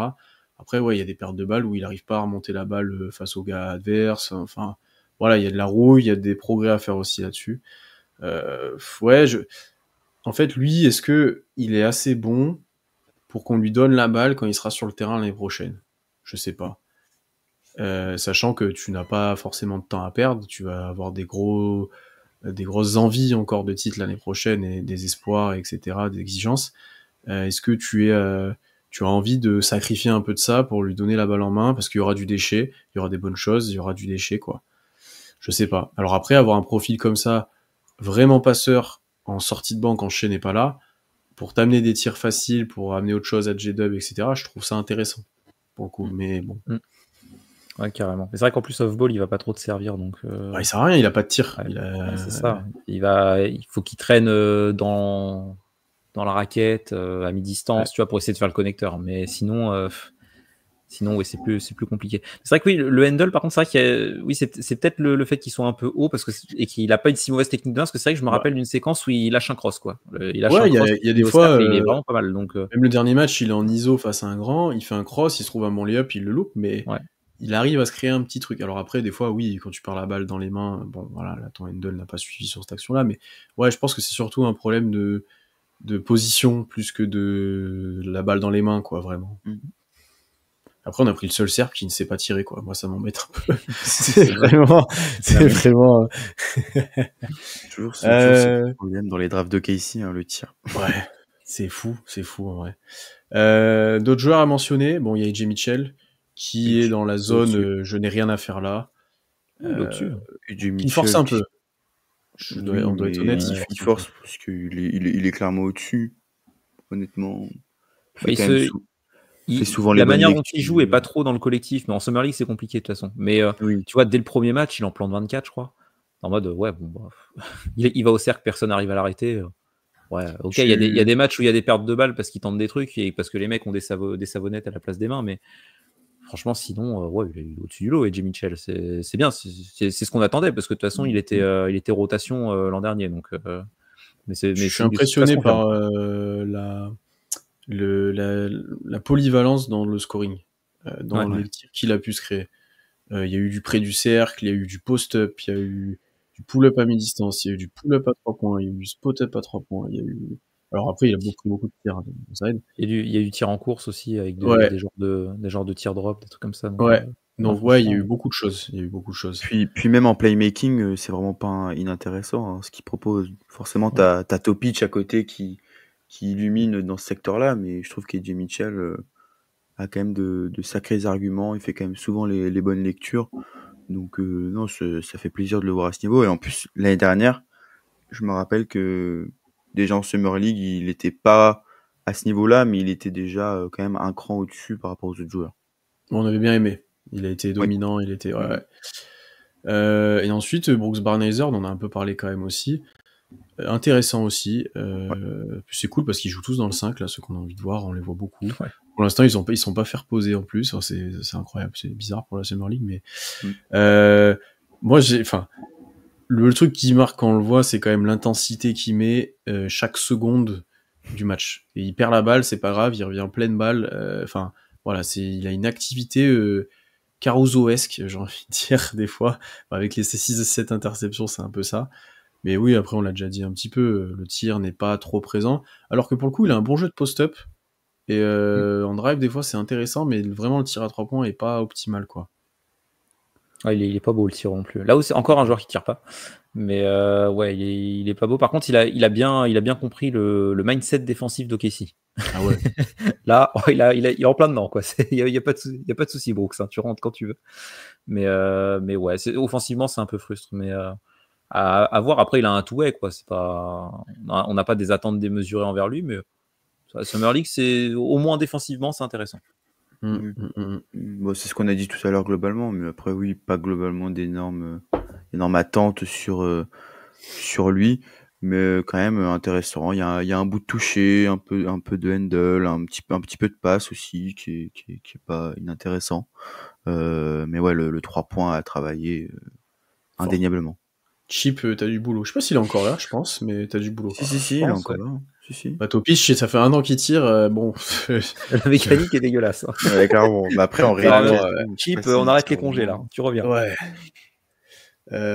Et après, du coup, il y a des potentiels, un des autres joueurs qui pourrait être entouré à OKC, parce qu'il reste une place. Mais non, est-ce qu'on l'a donné à... Comment il s'appelle? Il reste une place, parce que Carlson a pris une place. On a Barnhizer et Carlson. Barnhizer et Carlson. Ouais, non, celui qui avait été annoncé à la draft, il avait juste signé pour la Summer League. Je pense qu'il a pas un contrat. Comment il s'appelle? Sanford? Non, je sais plus comment il s'appelle. On l'a pas vu encore jouer. Mais oui, il a pas le contrat en tout cas. Qui ont marqué. Malé Williams, ça a pas été si mal et on l'a déjà vu en tout l'année dernière à un moment, je crois. Il y était. si je me trompe pas. Début de saison, ouais. Pas longtemps, qui a pas été horrible, qui va piquer la balle dans les mains des meneurs et tout, c'est bizarre, mais bon, ça arrive. Et après, Chris Youngblood, incroyable, de tir. Lui, pour le coup, et là, il y a un shooter. Et là, c'est Adam Flagler numéro 2, quoi. C'est vraiment... Parce que Adam Flagler, il faisait des 0 sur 11 l'année dernière en Carbon Style. Horrible. Flagler, c'est un kiffeur, Adam Flagler. Mais Youngblood, Youngblood, ce qui est... Là où je peux me dire qu'il peut prendre le two-way, c'est que l'an dernier, on avait Alex Ducas en two-way. Et là, il rejoue la Summer League. Clairement, Youngblood, il est meilleur. Clairement, il a signé en Australie, Alex Ducas. D'ailleurs, Ducas, qui est en Australie. Il a signé en Australie. Ok, bon, bah voilà, comme ça, il aura pas de two-way. Mais ouais, il prend plus de volume. Il est même capable. Il y a même quelques actions où il se crée son accès au panier, Youngblood. Mais ouais, non, franchement intéressant. En plus, il a un nom vachement stylé. Donc, non, mais en vrai, c'est Flagler numéro 2. Enfin, il finit autant.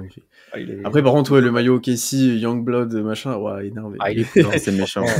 C'est méchant. Non, mais on verra à qui est donné peut-être ce dernier contrat, ou si on l'a loupé, je crois pas. Mais normalement, il reste une place. Messieurs, on avait fait presque 2 heures d'épisode pour notre tour. Vas-y, Tom. Je m'en voudrais de pas parler de Jazian Gortman. Parce que franchement, il est quand même vachement bon pour se créer l'accès au panier. Le crack. Il bon. fait des jellies en l'air et tout. Incroyable. Ah ouais, non, c'est quelqu'un. T'as l'impression il est par terre, il est toujours en train de tomber et il finit au cercle. En vrai, elle est marrante cette équipe de Summer League. T'as lui, t'as Sissoko, c'est genre Bismack Biyombo. Genre en moins bon, mais voilà. On en parlait avec Alan, c'était vraiment ça. Léon, c'est intéressant. J'aurais bien aimé Carlson joue pour le coup, parce que je pense qu'en Summer League, il peut être très fort. Il défonce en Summer League. Je pense qu'il met des 20-10 faciles. Et puis il claque des contres, surtout, je pense. Parce que tous les mecs qui arrivent comme des tractopelles vers le panier, il les attend. Mais oui, après, là, c'est la Summer League, quoi. C'est... Ouais. Ça va que c'est 4x10. On est clairement moins investi qu'à l'époque. Ouais, non. Y a pas de débrief. À l'époque, ça faisait les live tweets et tout. Non, mais et puis à l'époque, t'avais tes meilleurs joueurs qui jouaient. Là, ton choix. Même Sorber joue pas. Ça aurait pu être cool, mais il joue pas. C'est ça. Non, mais du coup, on a été très long sur cet épisode. On le savait, là, sur cette partie contrat. On a dit beaucoup de choses, etc. N'hésitez pas, vous aussi, à réagir un petit peu à ce qu'on a pu dire, à peut-être nous corriger aussi des fois, à pas être d'accord ou autre. Je sais qu'on a nos avis un peu là-dessus. On a essayé de vous expliquer aussi de manière objective quand même comment ça allait être la suite pour OKC. Mais voilà, n'hésitez pas à partager tout ça. N'hésitez pas, encore une fois, à vous abonner partout, toutes les plateformes, etc. Et puis, on verra quand on se revoit. On attend qu'il y ait un peu d'actu, on verra quel sujet on fait. N'hésitez pas aussi, comme je vous l'ai dit, à nous mettre ce que vous avez envie qu'on fasse pour célébrer le titre. On est encore dans l'été du titre, donc autant le faire, on verra si on a des idées. Et puis voilà. Profitez bien de votre été. Profitez bien de... Voilà, on a enregistré le 14 juillet, vous avez peut-être entendu d'ailleurs les feux d'artifice, à un moment ça s'entendait, je crois.